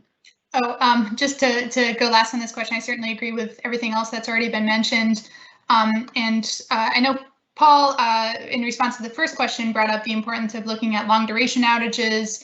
I think he mentioned the ICE calculator from Lawrence Berkeley National Lab and the Department of Energy. So I think it is really important to start moving towards those quantification methods that can be applied across technology types and are truly technology neutral and really more outcome focused. So the ICE calculator, to get a little more into that, that's a survey-based tool that estimates the cost of power interruptions based on customer data, but it does require on survey data that was collected between 1989 and 2012, and it really isn't designed to reflect the cost of outages that last longer than 24 hours, which we're increasingly seeing come up as weather events get worse and more frequent. So right now, under the Microgrid State Working Group that NARUC facilitates with NASIO, we're working on a paper that looks at updates that are being made to the ICE calculator to produce an ICE 2.0 that's both refreshing that survey data in a variety of different service territories, and is also looking at how to reflect the cost of outages that are longer than 24 hours. So that's a really interesting effort that we're following along with. There are other ways of quantifying the cost of outages and using that as a resilience valuation tool, in addition to kind of bottom-up approaches that look at customer impacts. There are more top-down approaches that estimate the costs of regional economic activity that might be interrupted or lost during an outage. We've seen that used by the New York State Energy Research and Development Agency to evaluate programs in the New York Prize microgrid competition. And then there are also hybrid approaches that use kind of both elements of that top-down and bottom-up approach. We're seeing this with, again, Lawrence Berkeley National Lab and Commonwealth Edison that are working on a power outage economics tool, POET, that incorporates both customer survey data and regional economic modeling based on the real-world experience that ComEd will have operating the Bronzeville microgrid in Chicago. So this is a difficult question. I think most often we do see the ICE calculator brought up in regulatory proceedings, but as I mentioned, that one does have weaknesses and is currently in the process of being updated. So that will be a really valuable tool. There's definitely a lot of uncertainty with all of these tools. There are pros and cons. No one tool is appropriate for every situation. But we're interested in kind of following along with some of these efforts and seeing if they seem to meet the needs of state regulators in particular. Yeah, thank you for sharing all those extensive tools that are available. You all kind of talked about these technologies and how, for the new technologies, it's kind of an area of learning. Maybe we don't know the cost as well as we would for traditional solutions, or now we're using them. They're not just a one-trick pony. There's all these additional benefits that they can provide. And so as states and utilities are learning about these new technologies, it seems like a lot of them want to understand how each of them work in their own service territory or in their own state. And so do you think pilots are always necessary as we approach these new technologies to understand them better? And are there any instances where states or utilities have adopted and moved forward with new technologies without pilots? So yeah, there are demonstrations and pilots that have been underway on many of these aspects related to addressing resilience in particular. On reliability, I think there's a lot of track record in the industry, both with technology providers and also what utilities have been doing for some time, well over a decade, really starting with the smart grid efforts back in the 2000s to address reliability issues, shorter duration outages. There's continuing work to think about how to leverage more advances in technology, how customer-sided resources can fit into that mix. So there's still more to be done there for sure. On the resilience side, I would say again, over the last decade, we've seen increasingly more opportunities for looking at how microgrid-based solution, Bronzeville was just mentioned, that's a community-based microgrid that Commonwealth Edison organized. You have Borrego Springs in Southern California that San Diego Gas and Electric started with DOE support 10 years ago. So we have some experiences with these various technologies. Certainly on customer side, microgrids have been around for a long time. So we have different technologies that have been used. Combinations are changing. There's other ways to think about how to combine them, to leverage them for greater value, not just in terms of when they're islanded, but also into the system, as others have mentioned on the panel. So the basic technology is pretty understood. There's some nuances that still need to be, worked out as we get into more complex arrangements that have sort of hybrid ownership and roles and responsibilities. So how you think about control systems that are split between, say, an aggregator or customer side, and what the utility needs to do to operate the grid. So there's some areas there that are still under research and development. But in terms of how to move forward, in the case of California and Hawaii with their microgrid tariffs, they didn't wait for these demonstrations to be, a new set of demonstrations to be done before the legislature actually, passed laws in both places to require these tariffs to be to address the resilience needs that were identified in the state. And then by extension, then the commissions have had proceedings that have pursued these tariffs, and then the utilities have been responding. And then of course the program design I mentioned in California for disadvantaged and vulnerable community. Puerto Rico also had done the same thing after the devastating hurricanes there. So you can move forward with some of these. Obviously, there's some thought that needs to be done. There's some skill sets that are required for some of the more sophisticated solutions, but you can move forward. We do have an understanding of how these technologies work. There are lessons that can be learned from other places that have been going through this for the last decade or so. Yeah, I would agree. I think, sometimes pilots can be necessary. Other times they're not. Our Department of Energy Secretary is like, the goal is to deploy. And patience is not a virtue that I have. No, but we've seen that in places like Texas, California, and now in Michigan. So look, solar and batteries helped people keep lights on, keep their homes heated during those prolonged outages for days at a time. So we know that the technology works. We know that there is an interest in the adoption, that this is a resource that customers want. So testing that, I don't think is necessary. That's been proven in every corner of the country, in creating tariffs and programs and the rules of the road to allow people to access that. I think is something the commission is well suited to do and oversee. Maybe the place, kind of building on what was just mentioned, a role for pilot programs might be thinking about the microgrids, virtual power plants. If through learnings we find out there are vulnerable areas geographically, or is there an opportunity to create some non-wires alternatives? That's where maybe the role for pilot programs could be useful. But I think the amount of time that tends to take place for developing a pilot versus the same amount of time for developing a tariff or a program where the market can respond, let's have the market respond. Because we're ready.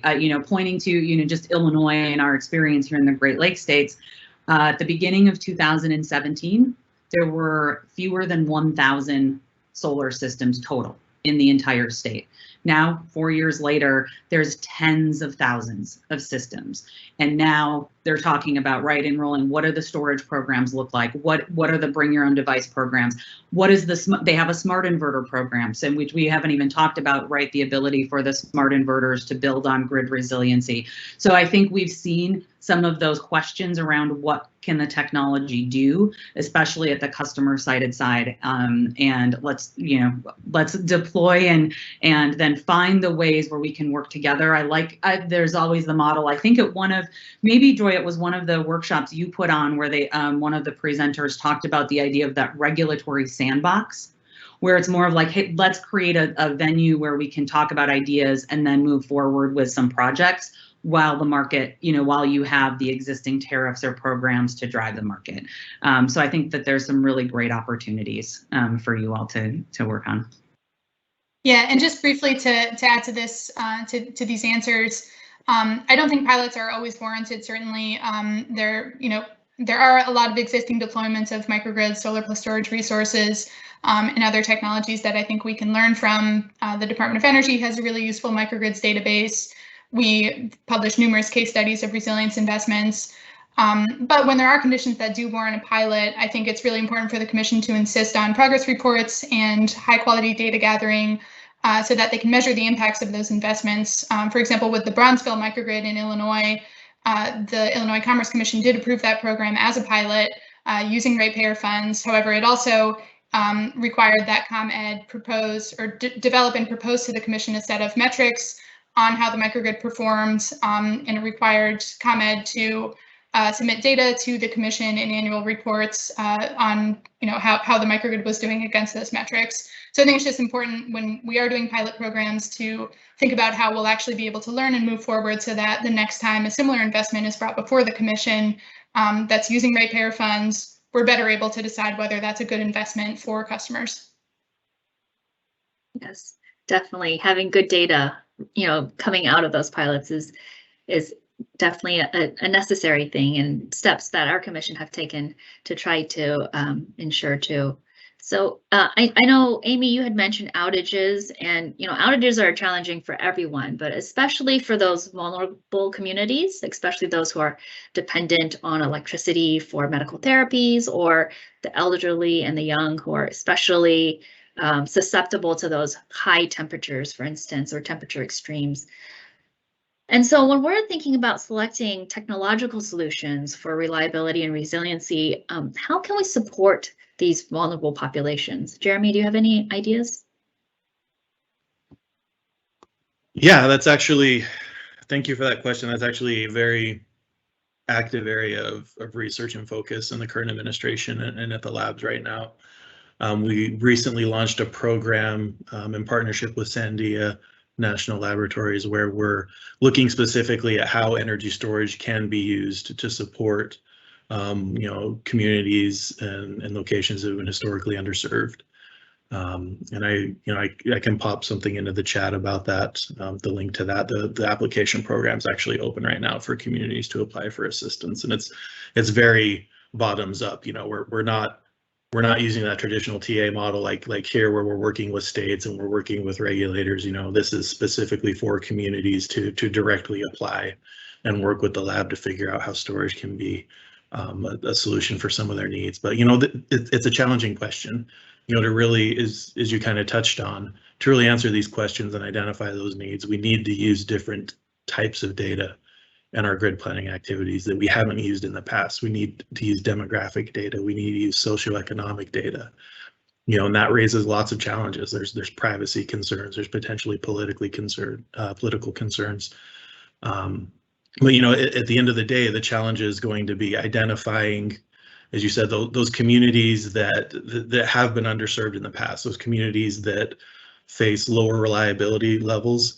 And that's one of the challenges with our reliability metrics. They're all system averages. They tell us the average customer's experience. One of the presenters this morning, Cheryl, mentioned that the PSC is looking at using SEMI now, the CEMI metric. And that starts to get at the idea that some customers are experiencing lower levels of reliability, but it doesn't tell you who they are and where they are. So we need to even go another step beyond that, beyond any metrics that we currently have, to think about how do we identify customers that are experiencing lower levels of reliability, customers that are experiencing, customers that, if there is an outage, are more at risk. As you mentioned, the elderly, people more susceptible to extreme cold or heat, people who may need medical devices, may need to keep medicine cold. So when we're thinking, as I kind of touched on at the beginning, when we're thinking about how do we support these populations, how do we identify critical loads in a way that is equitable, that is fair, that makes sure that all customers are represented in that process, that all customer needs are being met, that we're not just thinking, okay, well, a couple hospitals and a command center and we're done, but really starting to think through, like, what does this neighborhood need? Is there a community center where we can let people charge their phones and store their medicine? is there a role for the utility to help coordinate emergency response, to help get people to that place, help people know where those facilities are and get to them, and it really, we're at the very beginning of this. A lot of really smart people are starting to think through these questions.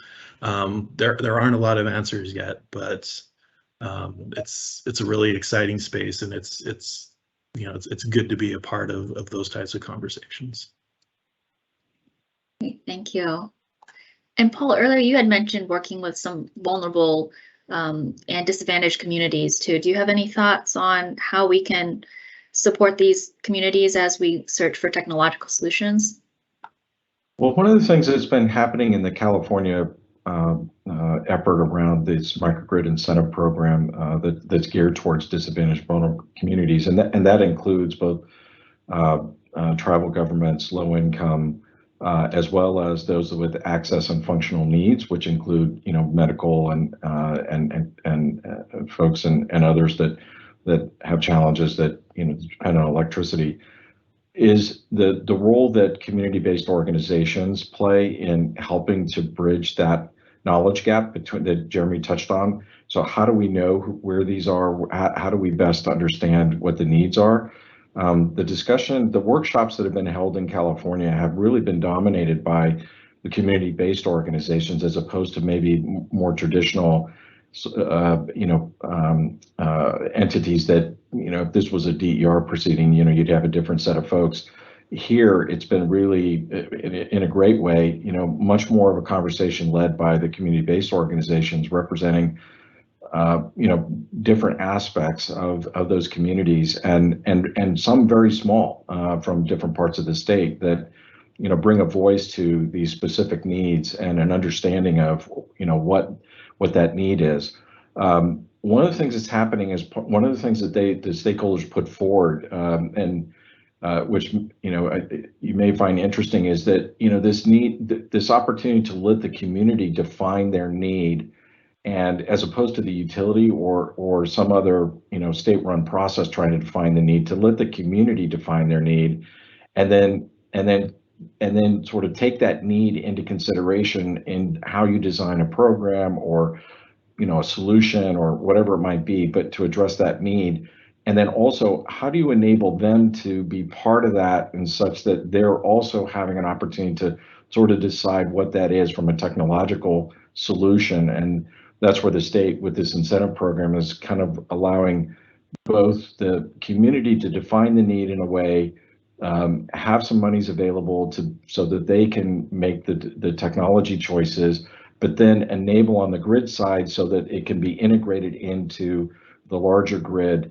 It'll be interesting to see how this develops. I mean, this is new. This hasn't been done anywhere else that I can think of where this is largely going to happen. I mean, the New York Prize was probably the first attempt at this, but it didn't really get anywhere.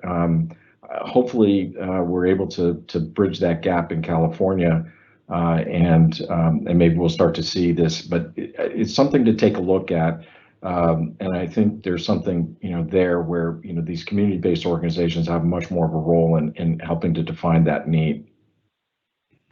And Joy, can I just jump in just briefly, just on sort of existing programs and learning from participation? Sunrun has certainly worked with stakeholders, and Paul, to your point, that is exactly all of the programs that have developed and have had some sort of success have come from those stakeholder processes within communities, with community groups that may not have energy backgrounds, but they certainly know what the needs are of the populations you're trying to reach. And I think the key that I've learned over the last couple of years, number of years, working in California on the SCHIP program and the SOMA program, as well as in Illinois on the Illinois Solar for All program, is that it won't happen to the level that regulators may want or policymakers may want without a directed program or focus.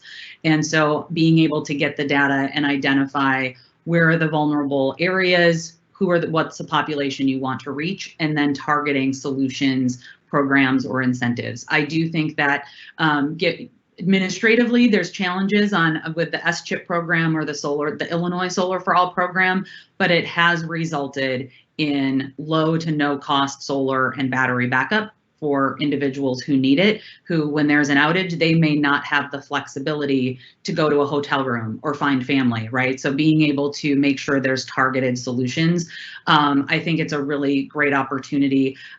Looking different ways to do that. I know in Illinois they've defined environmental justice communities, and there's a map online for that. There's also a conversation about using census tracts.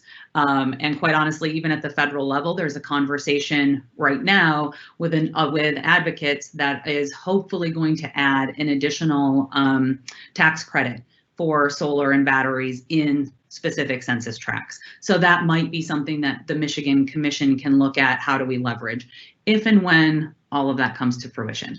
But I think there is sort of that recognition that there needs to be some direction. It's not enough to say, oh, hopefully the one program we create will result in increased access. Certainly it does by allowing, some finance solutions. But what we've seen is it's got to be a targeted program. Okay, thank you. Earlier today, Douglas Jester had shared how some of Michigan's rates are higher for residential rates, especially, right? And on our first day of this conference, Allison Silverstein had noted that the required technological change and investment required to meet some of these weather and reliability challenges that are coming down the pipeline is really substantial. And so as we think about those types of investments, are there any financing or funding strategies that can help reduce the ratepayer impacts? And Kara, do you have any thoughts on this? Yes, thanks. I do have a lot of thoughts on this question. So ratepayers it definitely makes sense in certain scenarios for ratepayers to bear all of or maybe some of the cost of resilience investments. But ratepayer funding shouldn't be the only option. There are numerous federal and state funding mechanisms and private sector tools that I think should be considered and explored before the Commission is asked to pass the cost of a resilience investment through to ratepayers. In January of this year, through the Microgrid State Working Group that we facilitate with NASIO, we put out a report on funding and financing options for microgrids in particular. And we found that strategies like energy as a service arrangements, energy savings performance contracts, and commercial property assessed clean energy CPACE programs can help defray the costs of resilience investments like microgrids. In addition, there are programs from state energy offices and infrastructure banks that offer a variety of options like state energy revolving loan funds, grant or incentive programs, and green bonds. We also noted some key federal programs that can support resilience investments, both of which are under FEMA. The BRIC program, Building Resilient Infrastructure in Communities, and the Hazard Mitigation Grant Program. And just this week, NABRC put out a federal funding opportunities guidebook for pre and post disaster resilience that offers an expanded list of 8 federal programs, including those 2 I just mentioned, but other programs as well from DHS, HUD, and the Department of Defense that support disaster relief and/or hazard mitigation investments, which covers many of the resilience investments that we've been talking about today. So certainly not every single tool can be applied to every investment. There are a lot of eligibility rules and timeframes associated with many of these programs, particularly the federal programs. But when a utility comes into a commission and makes the case that a resilience investment should be passed through to ratepayers, I think the commission should listen to the evidence and decide if it does actually benefit ratepayers and is therefore appropriate to pass along. But we should also think about whether the utility has explored these other options and make sure that ratepayer funding should be a option, but not the only option for funding these investments. Okay, thank you. And I wish if we had so much more time to continue our discussion, but I do want to give the commissioners some time for questions.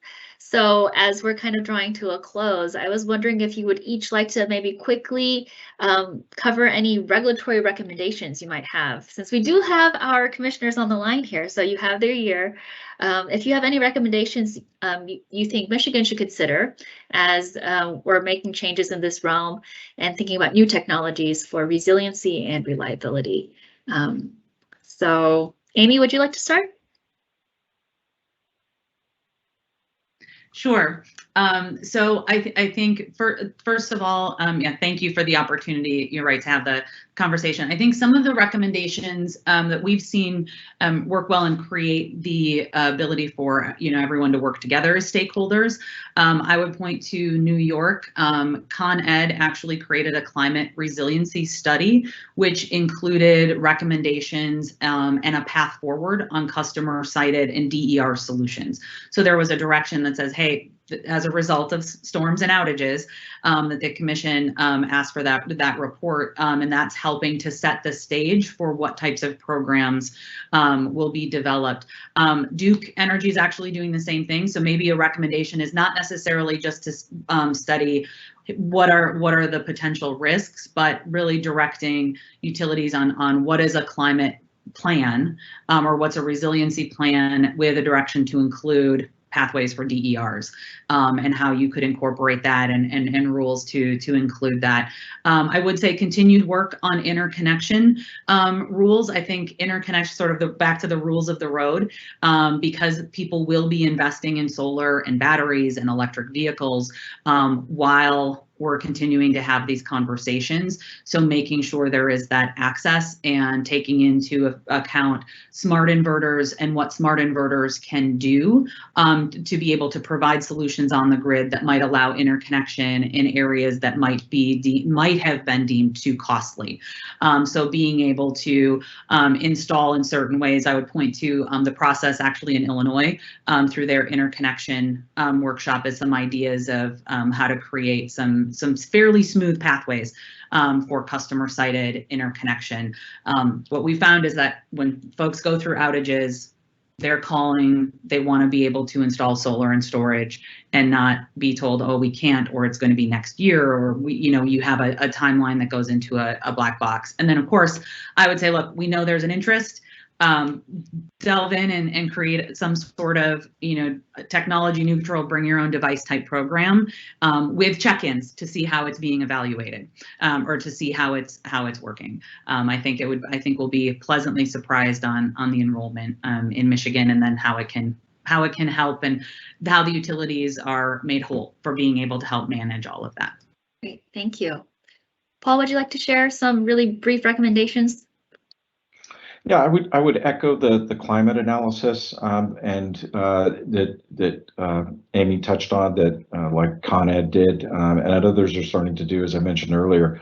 I would extend that to what Hawaii did, which there was a creation of this resilience working group that incorporated state agencies, county agencies, city, and other critical representatives from critical facilities and communities, because they took that information and then prioritized where they thought, based on different potential risk threats, to then determine and prioritize which ones would be the primary focus. That helped a lot to think about where investment should go, and it was driven by state and county officials and community, not just a utility. That was extremely helpful in shaping their response to this. But it starts with good data and analysis based on what climate impacts are going to create.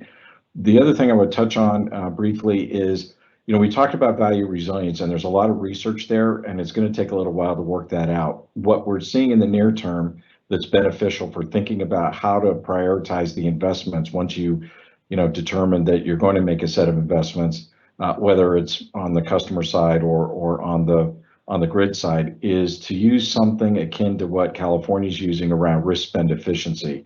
So it's a way to think about, if you've got a fixed amount of money, how to prioritize where those investments go. The risks are based on the threat risk that comes out of that analysis, stemming back to the climate studies, the potential impact on the grid, and the like. And then of course the spend is what is it going to cost to mitigate that risk, along the lines of what Kira touched on at the outset and we've been discussing as potential solutions.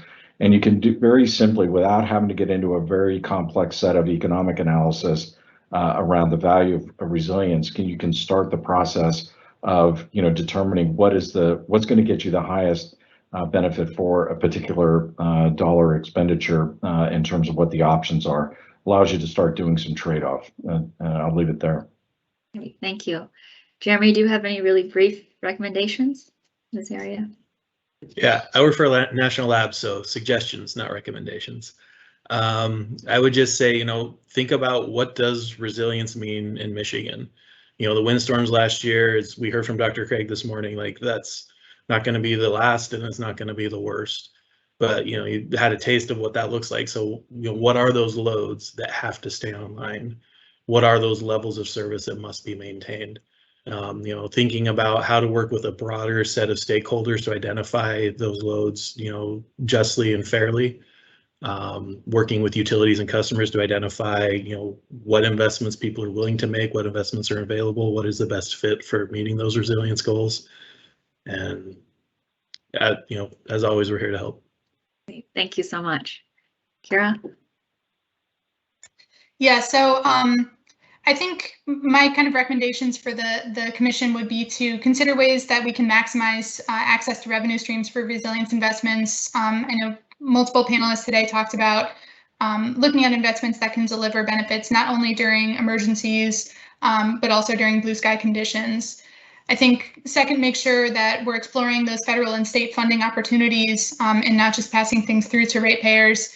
I think also looking at partnerships between the Department of Defense and communities and utilities can be a really great way of getting resilience investments sort of broadened from just supporting a military installation to supporting the surrounding community as well. And NAREC has another publication that looks at several of these examples, including one in Detroit. And finally, I think it's important to continue moving towards those quantification methods for resilience. I mentioned a few tools that are in the process of being updated and finalized. So I think the national labs that are working on those methods are really eager to hear whether that meets the needs of commissions. So I encourage you all to look into those tools and see if there's ways that you can incorporate them into proceedings. And as I think Jeremy just mentioned, I think also just being proactive and expecting that additional weather events will come through and cause outages, and that we need to be thinking about those investments now. As I was thinking about states to mention during my remarks today, of course, California came up. Paul has been telling us about some of the important work that the PUC and the Energy Commission have been doing in California, but also one of the states that we learned about through our microgrid state working group has been Kentucky.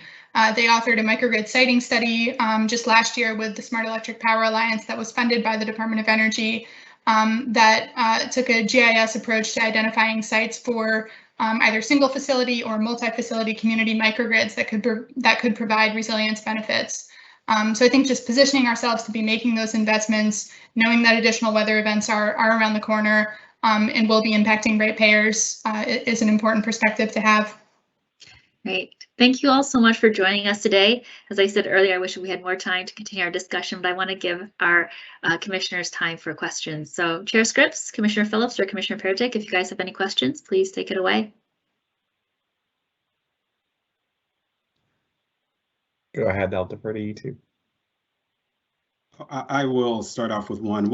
One thing that I do want to mention is just in terms of supporting vulnerable communities, I really appreciate your comments about making sure that we understand what the community's needs and aspirations are when we're asking that question and not imposing what we think is resilience for those communities. Certainly we can deploy a microgrid at a community center in Detroit or elsewhere in Michigan, but if residents of that community don't feel physically safe or do not have the financial means in order to get to that location, what benefit are we actually resolving? So just appreciate your remarks there. And then the other question I had was just around the potential for vehicle electrification, electric vehicles of all types to be a resilient solution. Just want to hear your perspective on that. As we're looking to chunk out what resilient solutions we should be investing our time in as a commission, where do you see electric vehicles kind of on that paradigm? And then, are there proceedings or pilots that we should begin to look at in order to put us on that glide path to particularly EVs being a potential resilience solution? Maybe I'd start. It's a really good question, Commissioner. on the EV dimension, I think when Ford announced the F-150 Lightning, and particularly the fact that the charger that they sell with that allows bidirectional flow into the home instantaneously. So there's no, sophisticated wiring, independent of what might otherwise be commercially available to allow that home or by the vehicle itself in terms of its ability to support the home for a long period. That I think started to get people really thinking differently about sort of this vehicle to home concept in a way that we hadn't really thought about. We talked about vehicle to grid, but that was really largely charging infrastructure, not so much an individual vehicle, or if it was a very large vehicle like a bus or a truck or the like, but not, what we're talking about here. It's really kind of changed the way that people are just starting to think differently about how to leverage that. And what's the implication, particularly if other automakers really follow Ford's lead on that, so that all electric vehicles with the charging systems allow you to do that with the home. It could actually really change the game with respect to what storage is available at the home, as opposed to having to necessarily a separate battery for that. So for the resilience piece, which has really been driving a lot of the battery, because in many states where there's net energy metering, there's no economic benefit in terms of rates necessarily for the battery. So this idea of battery adoption has largely been driven by reliability and resilience needs in several states.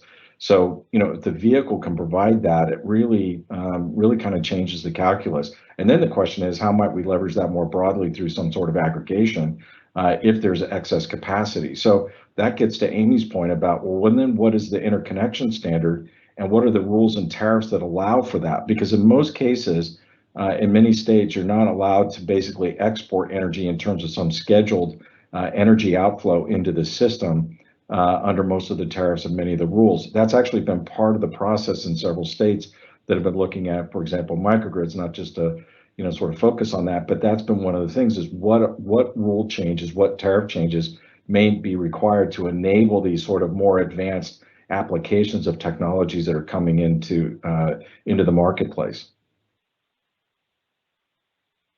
Yeah, Paul, I would just echo, certainly Sunrun is excited. We have our, the partnership with Ford. I think we see that as a game changer. And we anticipate that with the bidirectional charger, with folks on seeing sort of how that gets rolled out and how individuals respond, we anticipate that more companies will think about doing that with electric vehicles, that it's not pure consumption, but being able to provide that backup, because as we've heard over these proceedings, a good chunk of the outages are short duration.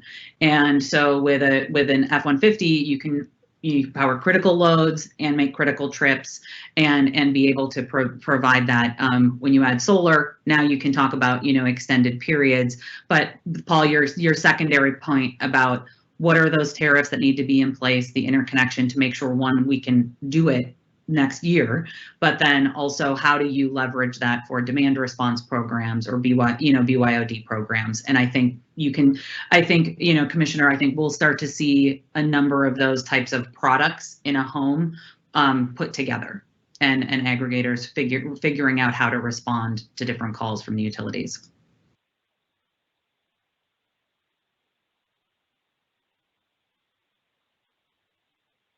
Catherine? Sure, quickly. Unfortunately, I don't think that there's anything quick about the conversation and the questions that I have right now. But in particular, Jeremy, you said that there's a need to make simplifying assumptions, particularly with IRPs, and that they're not built to value the new technologies effectively. How do we combine that difficulty with then the difficulty of modeling for climate change, as we heard from Dr. Craig earlier in the day, and then the additional complexity from what we heard from Paul, that none of these technologies are one-trick ponies, which is great for value, but it makes it harder to plan for and model for and accurately value. I think this is part of what makes our industry exciting right now, and what actually shows a lot of promise, and upside for where we can go from here, but it's also difficult. So I guess what are the particular pitfalls that we should be wary of while trying to tackle this? Those are great questions. I think that one of the real strengths of the IRP is that it is a modular process. And so you can tinker with different pieces of it without ruining it. So for example, you can improve the ability of the modeling component to recognize how different resources have different characteristics, like energy storage. You can improve your load forecast. You can run different scenarios to capture climate change.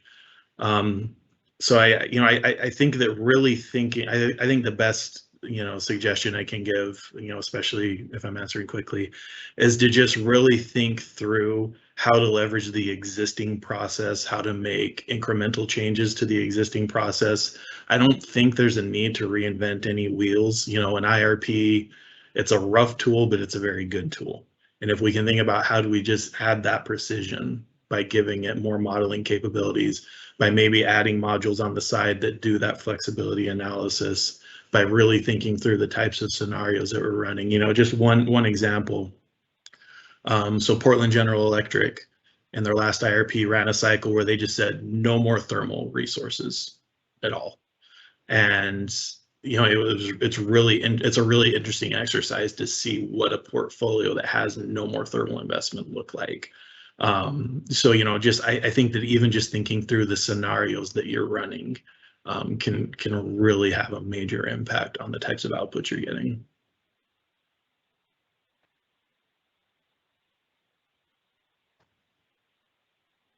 I think we're going to leave it there, just in the interest of trying to end on time. This is, Jeremy, you said at the beginning, it's like you're all in my head. I feel like that's exactly what's played out over the last hour. And this has really been fantastic. So really appreciate it. And thank you. And Mike, I will turn it back to you.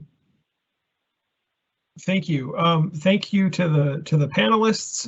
Really amazing conversation. Thank you to Dr. Wong for your moderation of the panel. And thanks to everybody who's participated today. I think we're at a point in the program where we want to hear some closing thoughts from commissioners. Before we do that, I'll just remind folks that on our event page, you have access to bios for presenters, both for today and for the first technical conference on October 22nd. All the presentations are available there as well. And we will have recordings of both days also, so you can check back in if there's anything that you missed or wanted to share with others.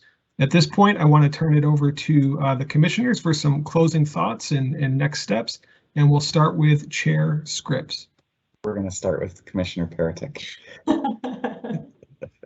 Okay. Well, thank you. I learned so much over this 2-day technical conference, and heard things in these presentations that I think can really help our state in a concrete way. Over the course of the 2 days, we had hundreds of attendees and spent a full 8 hours talking about reliability, resiliency, and storm response. And I don't think that there was one panel or presentation that I didn't wish had been longer, so I could have continued to learn more and have more conversations about this. But this all couldn't have been possible without the great team who put all of this together, and who showed a genuine interest in this important topic. So in particular, Amy Rittenhouse and Christine Adams for working together behind the scenes in communication and coordination, Kathy Cole for strategic direction and planning, Kyle Damon and the IT team for pulling off this impressive and complicated technical feat, Ryan LaRue and Sarah Mulkoff for digging into the substance of the topics with the panels and the moderators, Ann Armstrong, Pat Hudson, and Paul Proudfoot for the thoughtful direction and pushing our ideas forward, Wendy Cadwell for her magic scheduling skills, and of course, Mike Byrne for being our fearless MC. And also big thanks to the staff with the front and center work of presenting the valuable data and the analysis that really is crucial to this work. Nick Evans, both for describing our power outage data and the tools that we have in our toolbox to tackle these outages. Taylor Becker for comparing our reliability to other states. Pat Poley for coordinating and moderating a panel of our utilities here in Michigan. Alex Marisi, both moderating a customer-focused panel and also for providing excellent direction and persistent focus on emergency response and on our customers' experience. Cheryl Kirkland with an analysis and presentation on standards, and Dr. Joy Wong as a thoughtful moderator of our new technology and grid modernization panel to close out the conference. This is not an end of these reliability issues and our solutions. It really is just the beginning. And now is when we need to take the action and make the improvements that we all recognize are needed. Thank you, Commissioner Paratek, and I completely agree. We have really been in awe, not just of the information that we've taken away from these panels, but also in the efficiency at which we've been able to receive that information, and that could have not been done without the ongoing support and input from presenters, stakeholders, from participants, but most importantly from our staff. So once again, thank you. Just a couple of takeaways that I have, and I know others from our staff and you all have as well from these past 2 days. But, you know, as Mr. Jester mentioned this morning, we've been down this road before. The commission has invested a great deal in terms of staff time and resources to investigating and compiling reports on grid reliability over the last 25 years, yet we have not seen markedly better results despite a continued increase in cost to Michigan ratepayers. So given that context, I'm continuing to ask the question of what do we need to do differently, especially in light of the increased stressors to our system due not only to climate change, but also due to aging infrastructure and increasing demand through vehicle electrification and other resources. You know, another thought is certainly this work will not just be resolved by those who kind of grace the halls of the commission. So not just resolved by our staff and the stakeholders who often intervene or participate in our processes, but we're going to need better cooperation, coordination, contribution from other agencies and entities throughout the state of Michigan ecosystem. There also is a need for improved transparency. So how can we think about continuing to allow for not only the metrics and how we evaluate reliability and resilience be more visible and digestible to ratepayers and stakeholders, but also how do we allow for the achievements or non-achievements of those metrics to be more accessible to the public as well. And then finally, not as much as a takeaway, but more of a re-emphasis on the priority that we set forth in our initial storm response and grid reliability order on August 25th of this year. But we as a commission must continue to investigate and implement best practices and solutions that, and now quoting the order, put customers at the center of this discussion and increase awareness of how outages impact customers, particularly the most vulnerable. So when we see these aggregate customer outage numbers on a column in a utility report or in an exhibit, just continuing to think about, you know, what that acute impact is on communities and on families. You know, these are our neighbors, our families, our friends, our colleagues. So really thinking about what the true impact of these outages and events are. But I will go ahead and pass things over to you, Chair Scripps, to kind of identify some next steps and sign us off. No, thanks, Commissioner Phillips, and thanks, Commissioner Paratek. You know, we've covered a lot of ground over the last 2 days, or the 2 days of the technical conference, starting with data on where we stand, information on current approaches and plans, details on customer and community experiences, looking at modeling for the increasing frequency and severity fueled by climate change of extreme weather, new regulatory approaches to address reliability and resilience, and then finally, emerging technical and technological solutions that should be in the playbook. It's a great way to wrap up. I echo sort of the thanks for both our staff and the 19 external experts from across the state and indeed across the country that have added to this discussion. I think it also builds on what we've asked for in the August 25th order, where we saw additional detail and granularity in terms of plans and performance, and then the additional comments solicited from stakeholders on the distribution plans filed by Consumers Energy, DTE, and Indiana Michigan Power. We've got a lot of data at this point, and it's been a really good process of getting that information. But as critical as this deep dive is, and as fascinatingly interesting as this discussion has been, and Commissioner Paratek, I totally agree, every one of these panels could have gone on longer, and it really, I think, would have been to the benefit. But we used the time that we had. But that deep dive can't be enough. Our focus can't stop with studying the challenges, but needs to lead directly to action. As Amy said in quoting Secretary Granholm, and someday I'll stop calling her Governor Granholm, we've got to deploy, deploy, deploy. And that's true on the reliability front as much as anything. So as we work to distill all that we've heard and learned, we will follow up in the coming weeks and months with additional orders and guidance on everything from planning, modeling, and forecasting, and ultimately how do we get these solutions out the door for that result in grid hardening and upgrades. And I just want to close by thanking Tremaine Phillips and Catherine Paratek. They really have been the leaders of this technical conference, took the ball and ran with it, and I am so grateful to have the privilege of working with just terrific colleagues. And I'm confident through their continued leadership and the work of the staff and the stakeholders and everybody focused on this question, that will not only meet the challenges that we saw this summer and that we experience today, but that we ultimately build a grid that is resilient and ready for whatever the future holds, even as the future continues to change. So thanks everybody for your participation in this. Stay tuned as we work towards action and concrete follow-ups, and appreciate the engagement with this incredibly important topic.